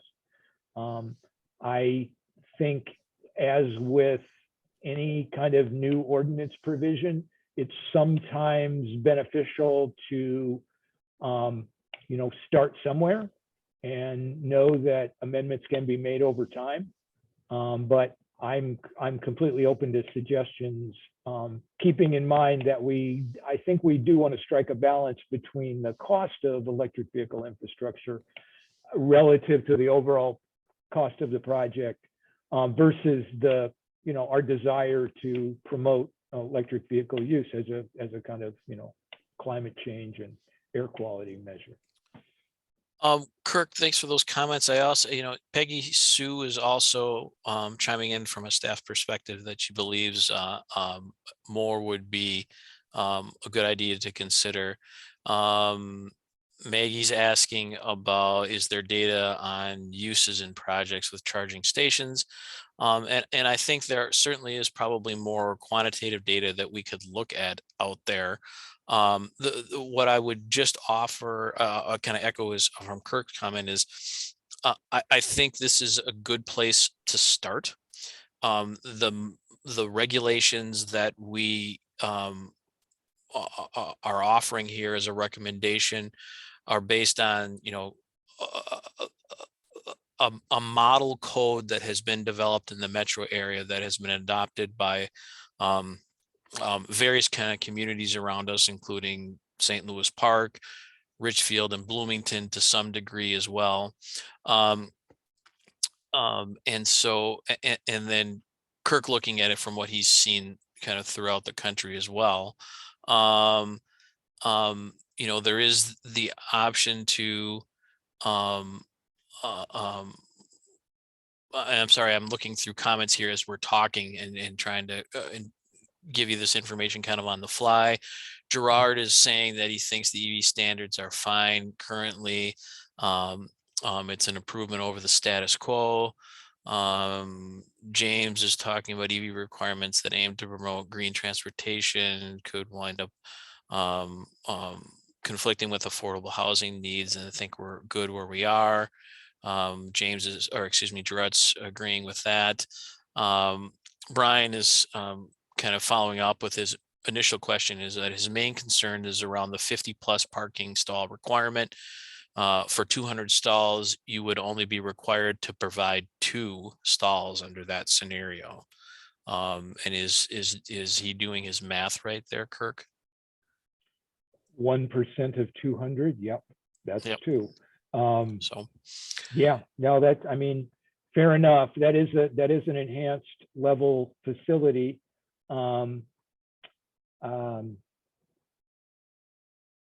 But yeah, the math is correct. That much I can tell you. it sounds like there's some other supports here now from Plan Commissioner White that he agrees 2 isn't enough. Peggy Sue has suggested that maybe we add another bracket. So I guess what I would suggest that we I would offer guests 2 comments. I think we can take a closer look at the idea of adding maybe another bracket as Peggy Sue suggests. And then maybe going back and wrapping in some of the incentives for additional EV parking that Kirk had originally structured the ordinance around. So maybe we combine those a little bit. Kirk, do you think we could take a look at maybe blending those things together? Well, I'm always willing to take a look, Jason. I'm not sure how the incentives were provided in the form of those parking credits and reduction. Okay. I think it's potentially complex and kind of melts my mind to think about blending the incentive with the requirement, but it may be possible. I'm completely open to discussing it with you guys.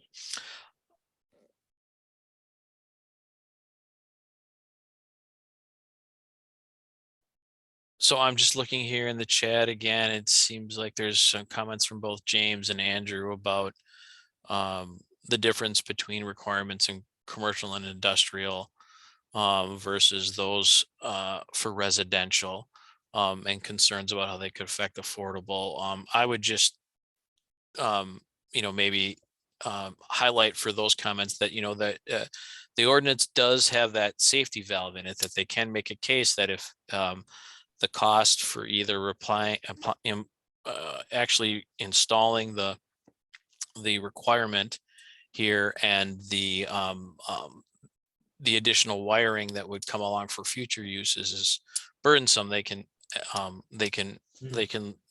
ask for relief of that. So I think we could maybe settle on the fact that we could take a look at maybe another tier here, and kind of move on from there, if that's okay with everybody. I guess if anybody wants to chime in if anybody has an issue with that approach, if you want to give me a message in the chat, we can maybe bring you into the conversation to actually talk. So certainly we can come back to that at any time. So hold that thought. Going on to the procedures section,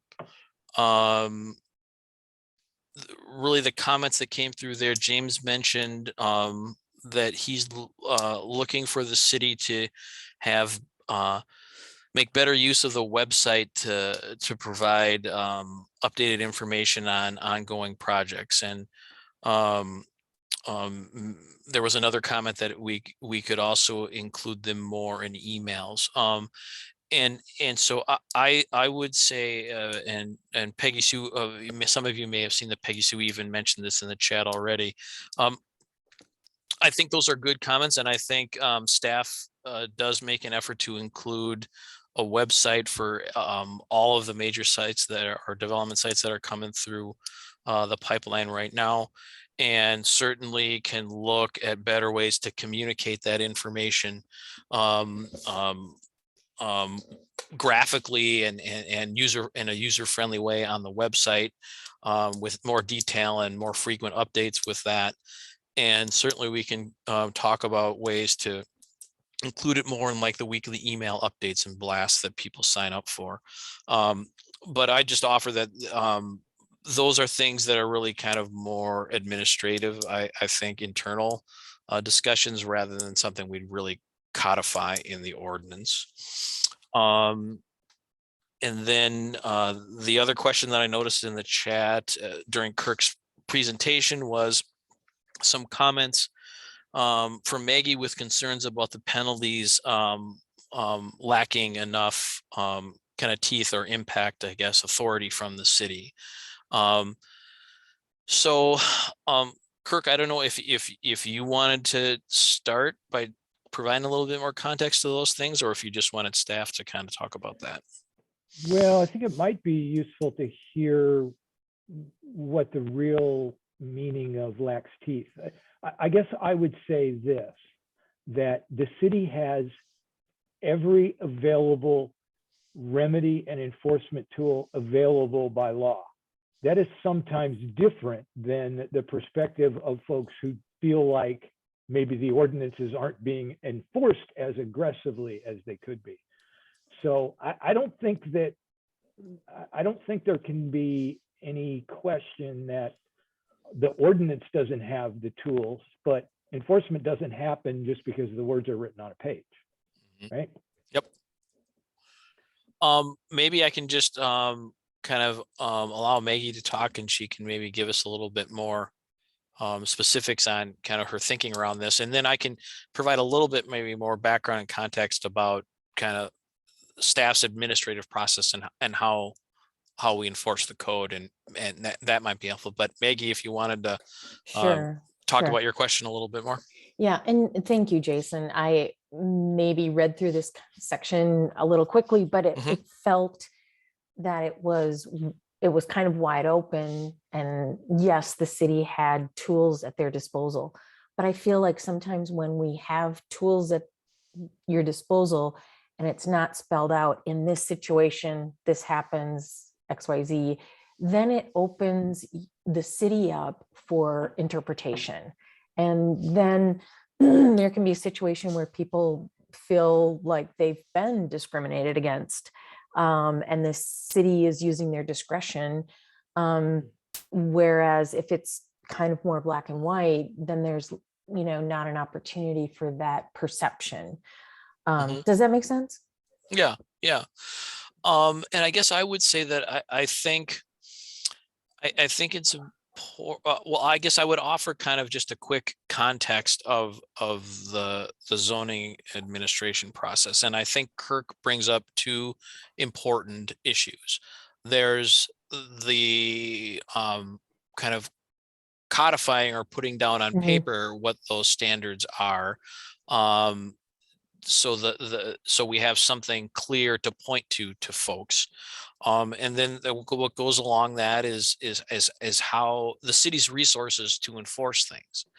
And, during COVID, one of the things that happened was the city did not, the situation that COVID prevented the city from having the ability to actually go into places and meet with folks and do inspections. So that caused the city to then, look at their budgeting and distribution of resources towards code enforcement in a different way. And so I think most of you are aware of this, but it's probably good to highlight just for folks, is that there were two positions related to administration and review of code issues like this that were actually eliminated. And then the authority to do code enforcement or responsibility to do code enforcement is coordinated between basically me and as the zoning administrator, and using the fire department and their resources that are more flexible during the day to help with some of this stuff. So we've taken a little bit of a different approach towards that, but still tried to focus on on on the city's overall approach has been complaint based primarily for code enforcement. Well, that's not to say that if certainly, you know, me or the other staff members notice something that we don't respond to those, but we're trying to balance the resources dedicated to code enforcement and how they impact the community. And then I guess I would also just say that I can tell you that the approach that staff brings to code enforcement is to try and work with property owners. There are a number of communities that take a much more heavy-handed approach. In our case, the direction that we've had here up to this point has been to try and work with folks and move things along. And so that's really kind of taken in a practical form. It means that when a complaint is noted, there's a violation notice that is generated and sent to the property owner, and it provides 10 days for a correction to occur. At the end of 10 days, there's another inspection. And if there isn't a correction at that point, another second notice is generated, and another 10 days is allotted for that.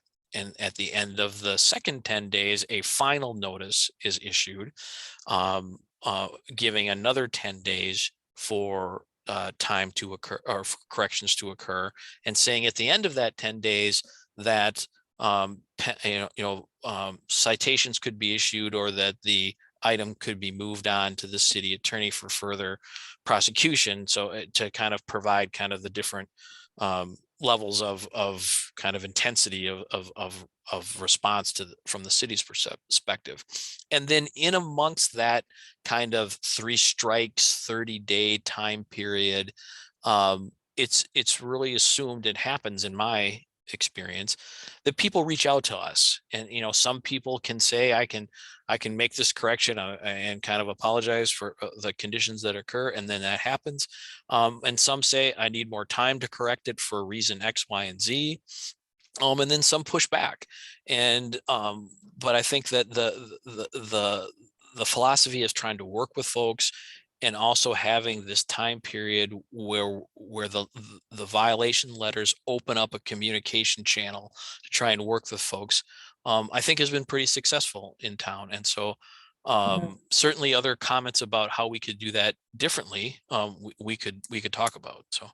And I'll only just make one more comment and then, drop it. I think, Okay.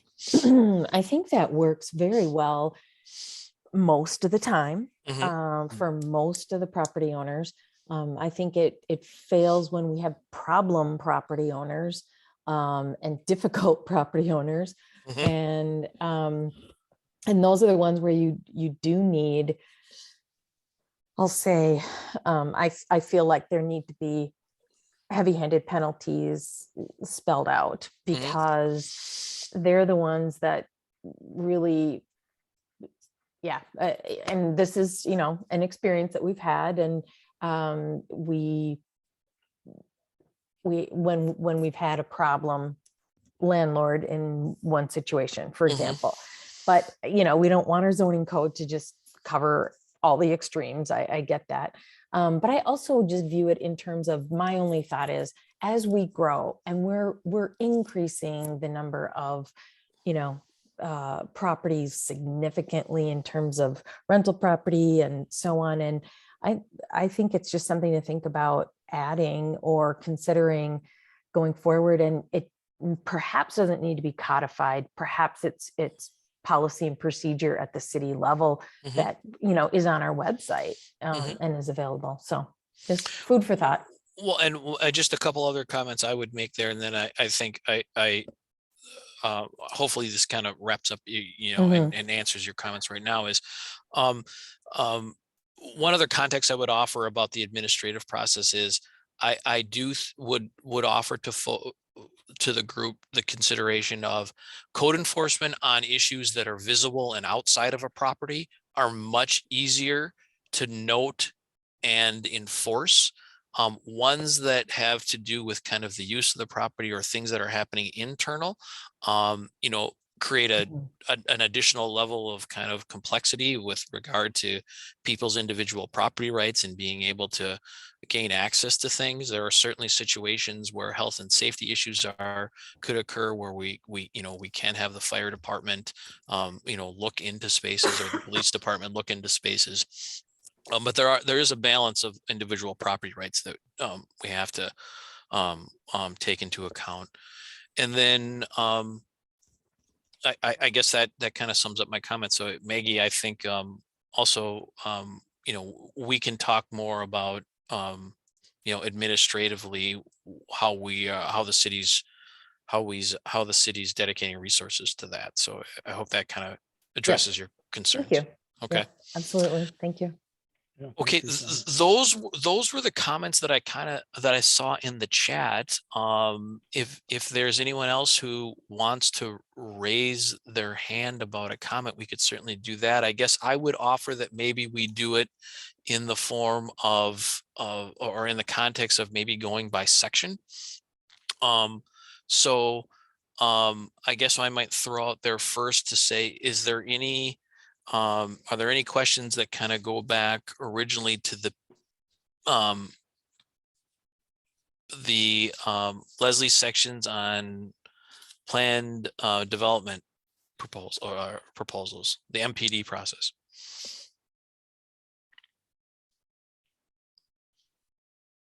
And certainly we can, you know, this isn't a cutoff on comments about that, but I'll just kind of go through by section. So kind of hearing none for that right now, kind of coming back to parking. Any other additional comments about parking? It looks like Chris had a comment coming back to parking minimums. No need to talk about it more on this call in his case, but wanted to add some points. Supports Gerard that in the comment about the community will want more parking. However, leading Hopkins into the future, the parking requirements mean more for our community. Move Minnesota posts some information on their website, and so I think Chris just offers a resource there for us to consider going forward, and feels like we're in a good place with what we're proposing. Any other comments on parking? It looks like James has raised his hand. James, you want to talk about your question?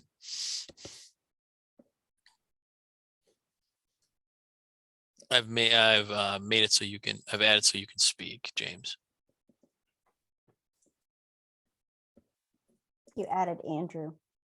Oh, did not I? James. Yeah, I got that's me. Pass to James. Okay, sorry, 1 second here. I lost the chat.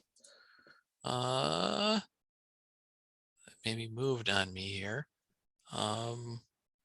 James, allowed to talk. Yep. So James. Okay, so as I was thinking more about the requirements, I think the areas where we're going to have the biggest impacts are probably going to be either the master plans or even a PUD. So I think when I was looking through that list of things that I saw, the ones that were seeing the big changes, I mean, I don't see big sweeping dog boarding centers coming through Hopkins or anything like that. The only thing exception would be maybe an office or the lodging, which we don't have a requirement for, or the entertainment center.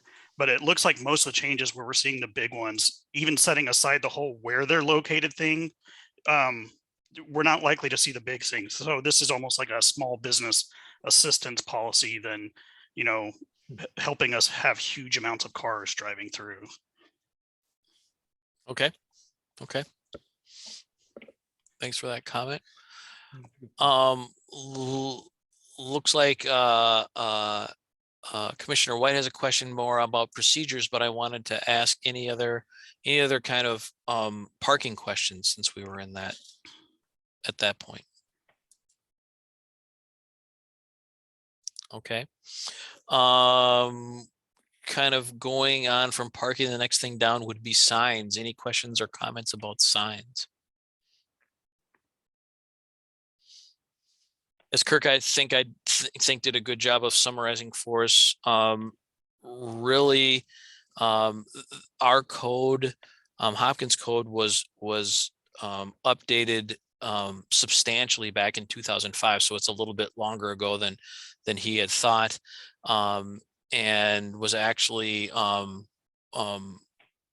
focus of the model code that was used from a content neutral perspective for the metro area that the League of Minnesota Cities offers for folks. So we feel like we're, and the attorneys have also chimed in, even just in the time that I've been, the last few years I've been with the city, we've kind of gone over that again just to double check things. So the changes offered, at least for sizes of signs and height, are really trying to promote what we think is a more appropriate context for signs in Hopkins. And then the only other changes were about, kind of changing the names of the zoning standards and that kind of thing, or excuse me, the zoning districts to match the new terminology. So doesn't sound like there's any other questions about signs. So after signs, we can move on back to procedures.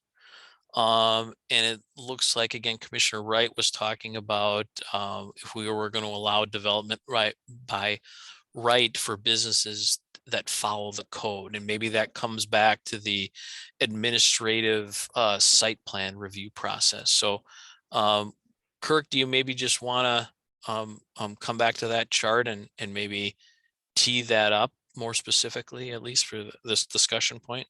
Yes, great question, as are they all. The proposal in the draft ordinance would be to process significantly more projects through an as-of-right administrative staff level approval process than is the case today. I think it's accurate to say that nearly all or all site plans under the current ordinance go staff level review and recommendation at Planning Zoning Commission, final decision at council. We've proposed a threshold by which, if a project was below 25,000 square feet or 125 seating capacity, coincidentally the same thresholds we use in the parking standard, that those projects, if they're not requesting any form of relief, would be eligible to go through an administrative site plan process. Now, the administrative site plan provisions are written such that the zoning administrator could elect to bump that site plan that is eligible for review administratively up to a full major site plan review if the context is such, or the complexity of the project, or it's some hot button issue is raised by the site plan. So smaller projects would be eligible for a more streamlined as-of-right site plan approval under this ordinance. If it's a CUP, if it's a conditional use permit, if it's a variance, if it's a site plan that's the second phase of a development plan or master plan approval, or if it's above those thresholds, 25,000 square feet, 125 capacity, then it would constitute a major site plan, and those would continue to be reviewed in a very public process. So James is asking a question about this that I was gonna actually kind of clarify. I think for folks here is, is there any sort of legal requirement that the site plans go through the Planning and Zoning Commission, have a public hearing, and are approved by council? And in this case, really the answer to that question is the city has the authority to set our own procedure for reviewing these. If the city chooses to have them go through the Planning Commission and City Council, then there is a requirement to have that public hearing. So just to kind of answer that question, but what I would frame up for folks here as feedback that we're looking for is first of all, does the group have any comment about the concept of having an administrative approval for a site plan project as it's laid out here with the standards, the smaller ones in general, so that there would be just an administrative process to approve those, as long, and so again, they're smaller projects and they have to meet all of the zoning regulations. So really the theory behind this is if it's a smaller project that has the potential for less impact on the community and it is already meeting all of the zoning standards, is there the need to have, you know, a public review process for those projects? And I think there is there are also important equity questions to raise on that. Because what we've been hearing, I think pretty clearly from the community over the last year or so, and then through the equity committee itself, is that public participation in the process is very important, and that Hopkins has had a history of that with the neighborhood meeting process and the like. But and we've even, you know, made changes to our operating practice currently about notification, and now codifying those changes within the code. So it's really kind of a question of the comfort level of the council with administrative review of certain projects, and then balancing the equity impacts here. And I don't know if Peggy Sue also wants to kind of chime in from the equity perspective as well.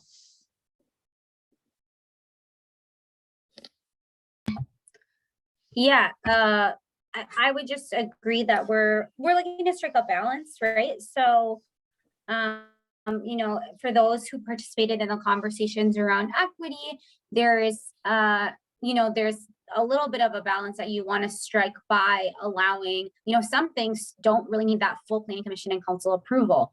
You know, the code is intended not to be a complete barrier for development that really fits within our vision, both from a comprehensive planning standpoint and the zoning code standpoint. And so, you know, the goal is with a form-based code, like we're moving to in this particular process, and Jason, I apologize if I'm going to repeat you at all, but, you know, the goal here is really to design a code that gives us development projects that really fit within the context of existing neighborhoods and our existing community based on our comprehensive plan goals.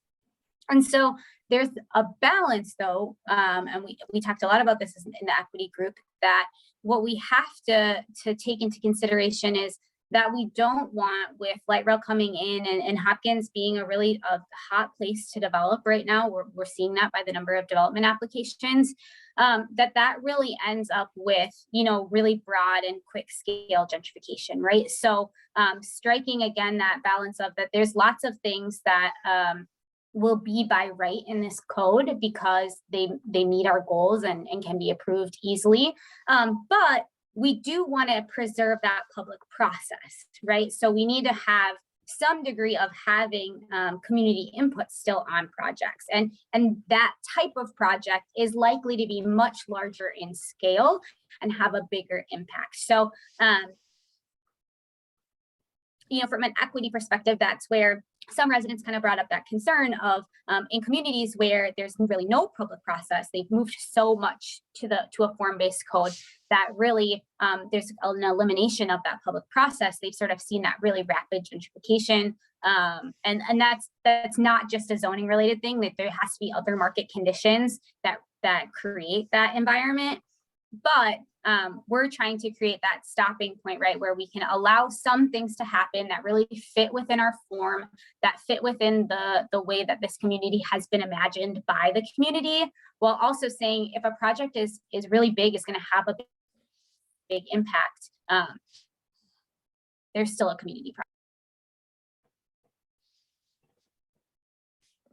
Okay, so yeah, I mean, I you know, just from the few comments that have kind of come through in the chat, it seems like there's support for the idea of trying to strike a balance, and that, you know, if we focus on the smaller projects as it's written, as Kirk is just kind of highlighting in the chat here, smaller projects again are those that are 25,000 square feet or less, or then have seating capacity of 125 people or less. And so it sounds like there's a support for that concept of trying to strike a balance. And again, I would emphasize smaller projects of the criteria we just mentioned, and then they have to meet all of the standards. So this wouldn't apply for anyone that couldn't meet all of the zoning standards as they are exactly written in the code. And it wouldn't apply for anyone who is seeking a variance. It wouldn't apply for anyone seeking a conditional use permit. So any of those contexts would not apply. So this really is, just what and I guess I'm not speaking for Kirk here a little bit. I mean, I think in the codes that they write, and that in the form-based code, as Peggy Sue had mentioned, one of the major kind of philosophical approaches to form-based codes is that the community all decides that these are our standards and we're going to stick with those, and there's an ability to do more administrative things. And then in some cases there's been pushback from communities that say, well, wait a second, that doesn't allow enough community input and dialogue and notification to occur when projects are happening. So that's why we've tried to strike a balance of smaller projects, things that would meet everything in the code. So anyone with any comments definitely against that proposal as or that concept for those administrative site plans? And certainly I think this will be a point of discussion as we go through the Planning and Zoning Commission and the council, especially with how we put these standards together. But certainly wanted to get feedback from this group as well. So anybody that's want to raise their hand if they have strong feelings about not taking that approach. Jason. Yeah. I just want to add something too, because I don't think this slide, I would just want to maybe we can work with Kirk and Leslie on the language on this slide. I think it's really important too to highlight that PUDs are not about necessarily like accommodating just an alternative design, but it's also about a public benefit, right? So, and it says it here, but I think it's really about that trade-off, right? Of as a tool that we can leverage with developers to ensure that we get what we want out of it, right? So I'm wondering if, and this is maybe something we can talk offline, but I think it's important for, just clarity's sake, right? The ways that we use PUDs is not just when someone can't meet our rules, but it's really, saying that's when someone can't meet our rules, that they need to give us something in exchange for that. There needs to be that public benefit, whether that's affordable housing or solar or something else. So really highlighting that doesn't get lost in what a PUD's function is. And then I think Maggie has a question for me, it looks like. Yeah. I don't know if I can make Maggie able to looks like she oh wait, maybe I do need to tell her. It's okay. You should be able to talk now, Maggie. Okay, I got Sorry it. about that. No worries. Yes, so this is a little bit of question from going through the housing options that were presented from the equity, the review of the zoning code. And I was just wondering if you could go to that page in the slideshow, Jason. I think it's like the last thing on the page. There we go.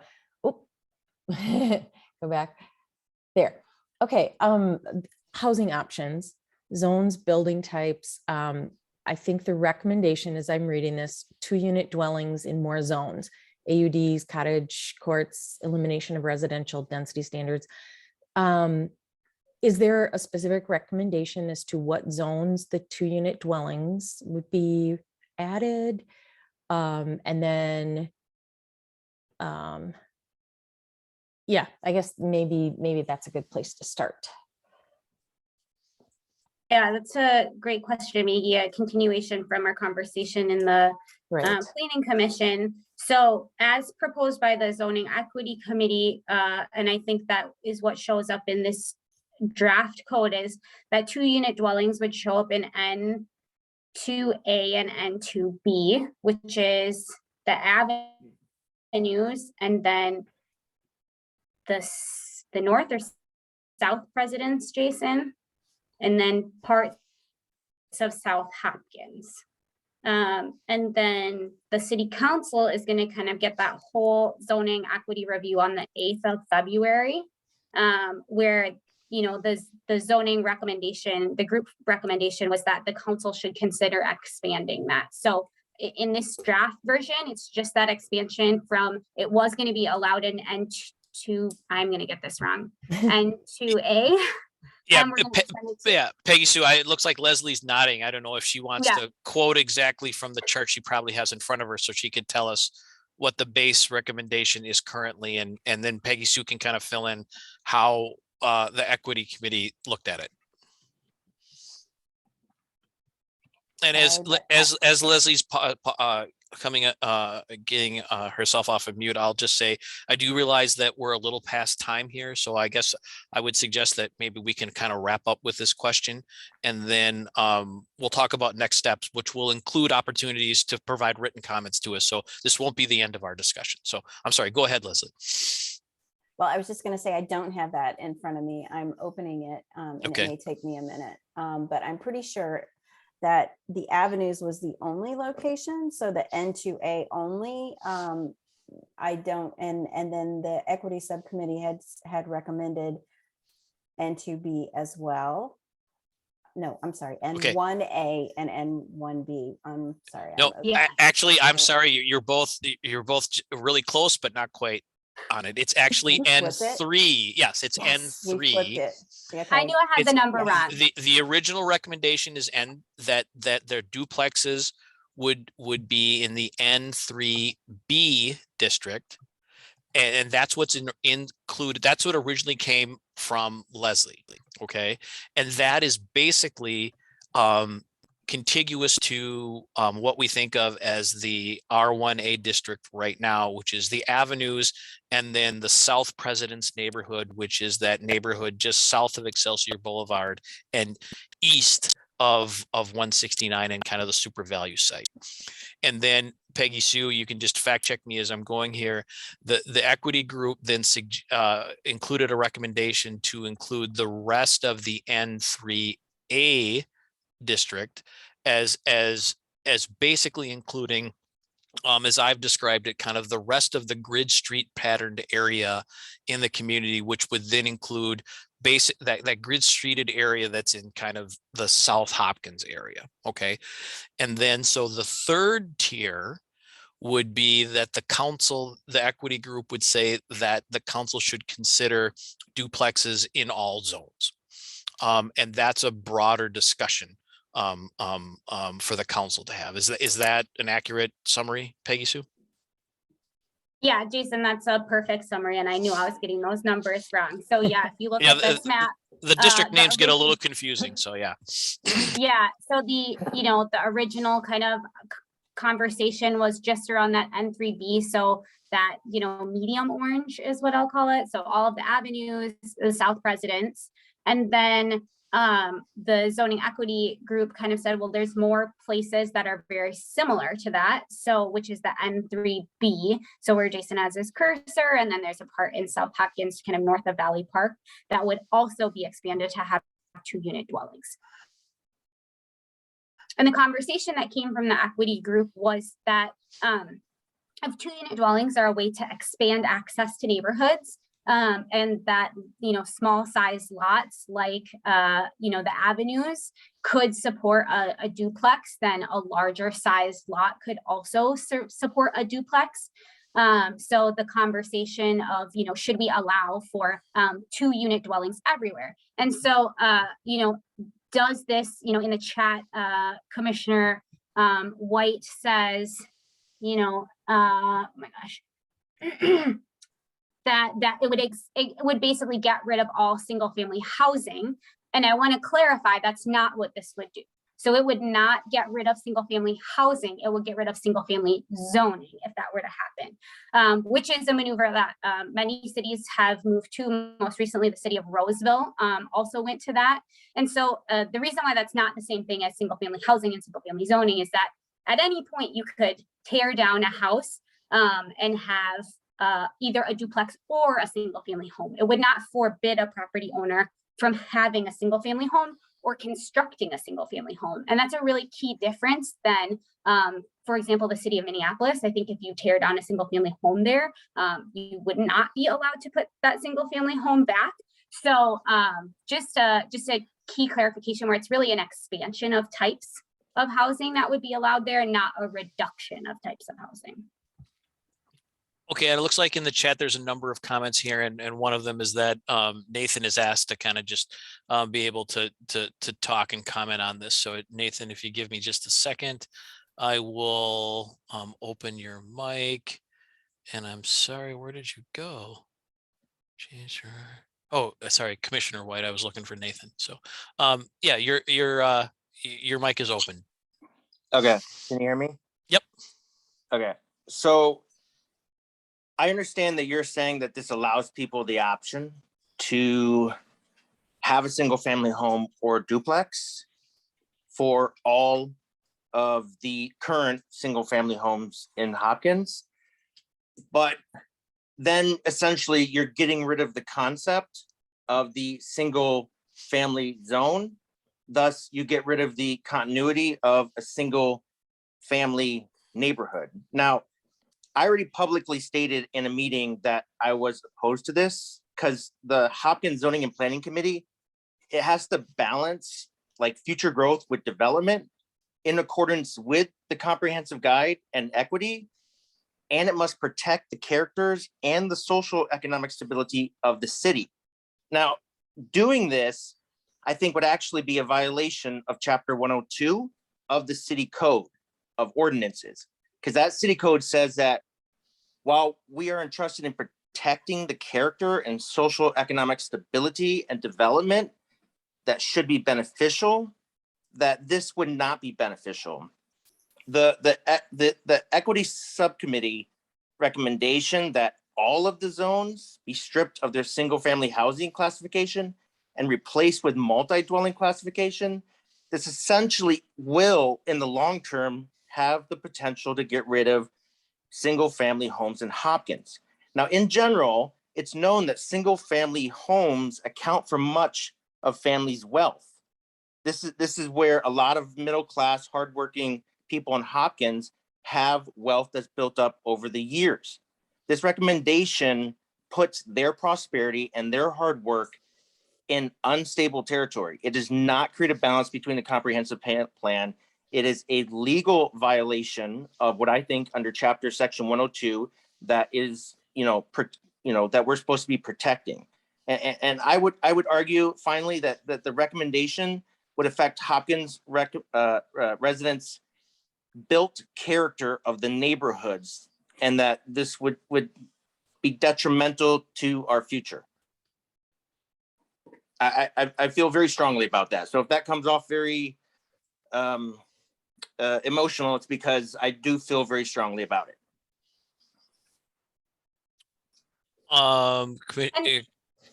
Sorry, go ahead.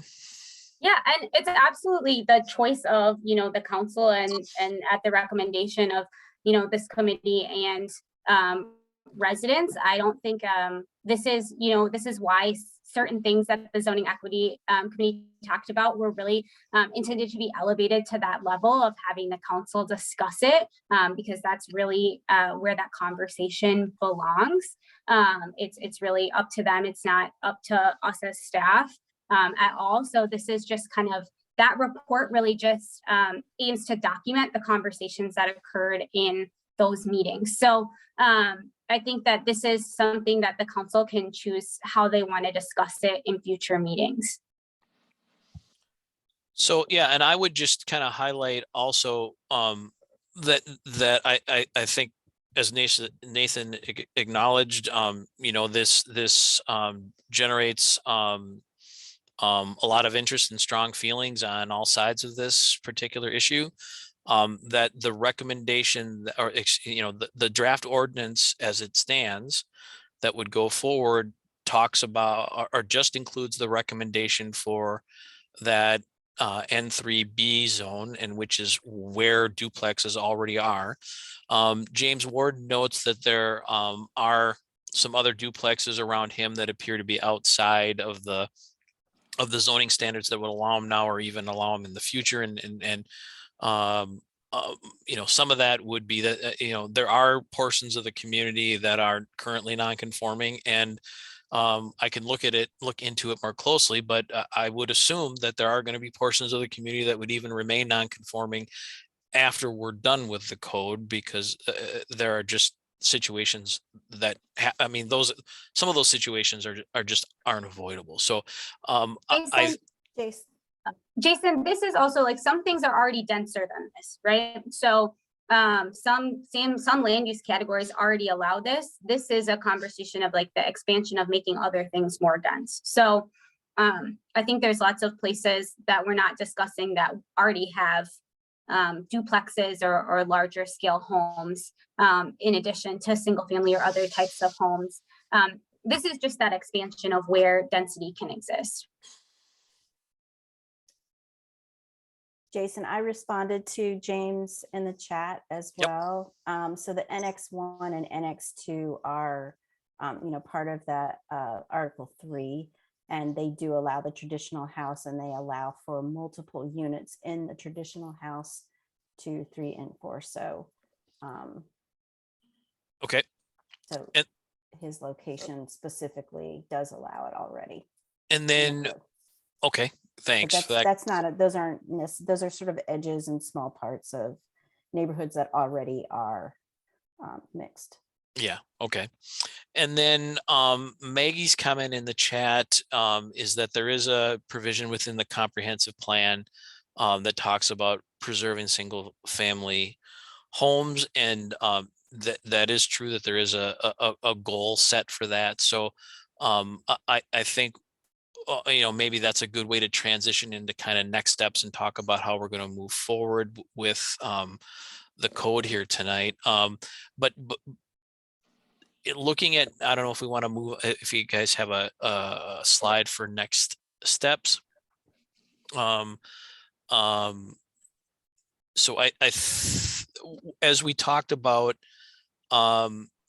just to provide the group with kind of a context quickly about next steps, we had questions for you about whether or not we wanted to have kind of either certainly where there's going to be the opportunity to provide written comments beyond this meeting like we've done in the past.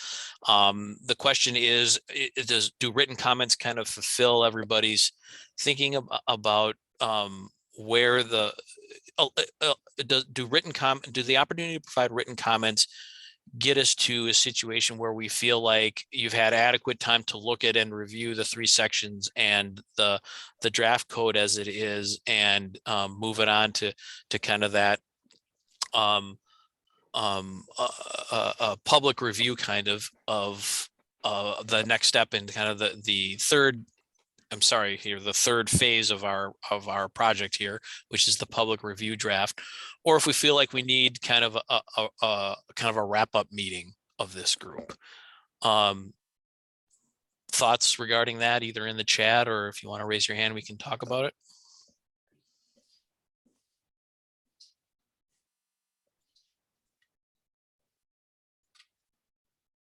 And I'm sorry, it looks like I lost the chat here when we changed the screen here. Maggie has her hand raised. Okay. Sorry, when we changed the screen, my screen changed too here. So where did my chat comments go? Sorry, hang on one second here, everybody.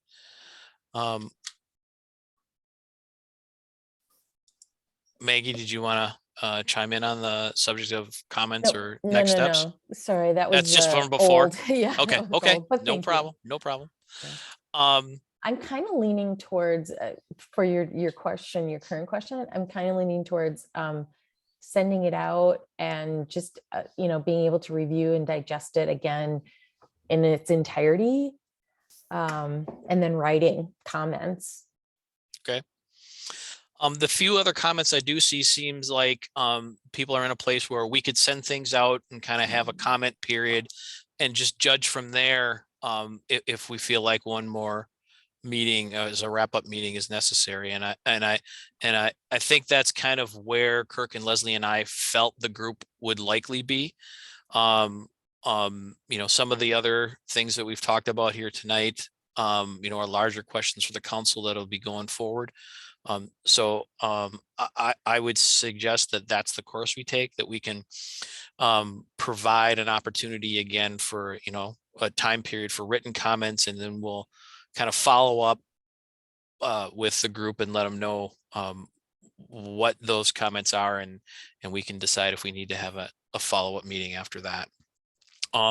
Given that context, then if we go back to the slide that kind of shows the process, if Kirk or Leslie wouldn't mind, I would just highlight for folks as they're doing that. I would just say, as both Maggie and Nathan, who are on the Planning Commission, mentioned tonight, and I think hopefully everyone saw in my email that came out earlier today, the Planning Commission did have a broader report out on what the findings of the equity committee were last week, and there was some discussion about many of those issues during that meeting.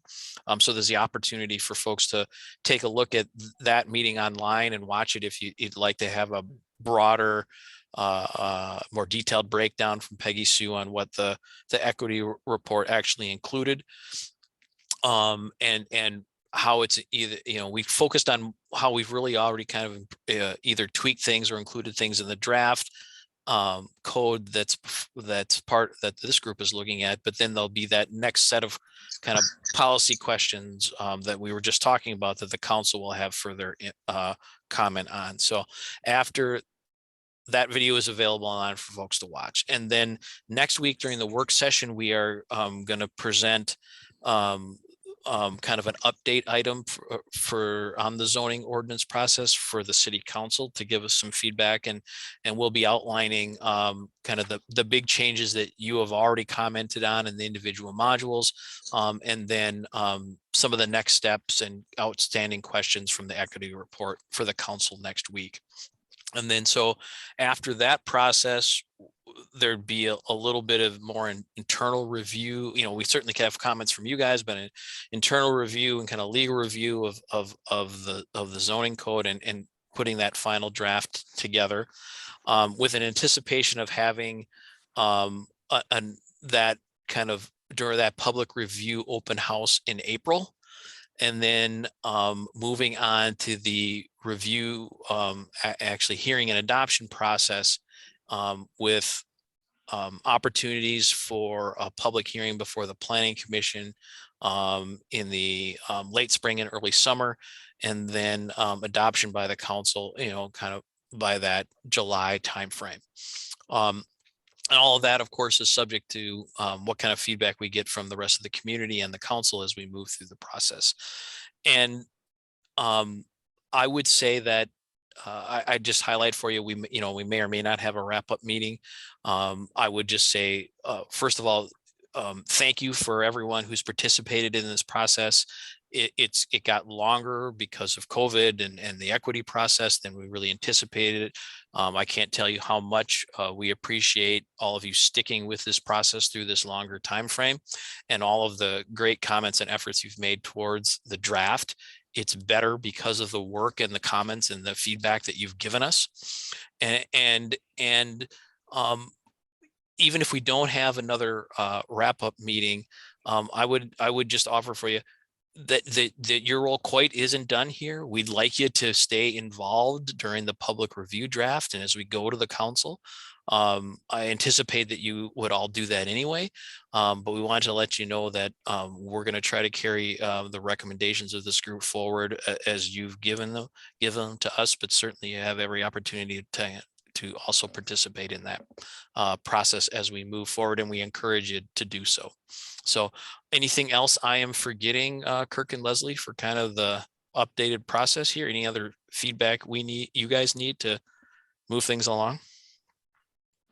No, I like our plan. We'll look forward to putting a consolidated draft together and get it in your hands, and look forward to your continuing review. I echo Jason's comment about hoping you'll join us for the next couple of phases for the project. We don't expect or need for you to champion every single aspect of the code, but I hope you'll communicate to your friends and neighbors that it was a fair and open process, and that there are elements of this that are moving the city in the direction you think are beneficial. So I add my thanks. I know Leslie does as well.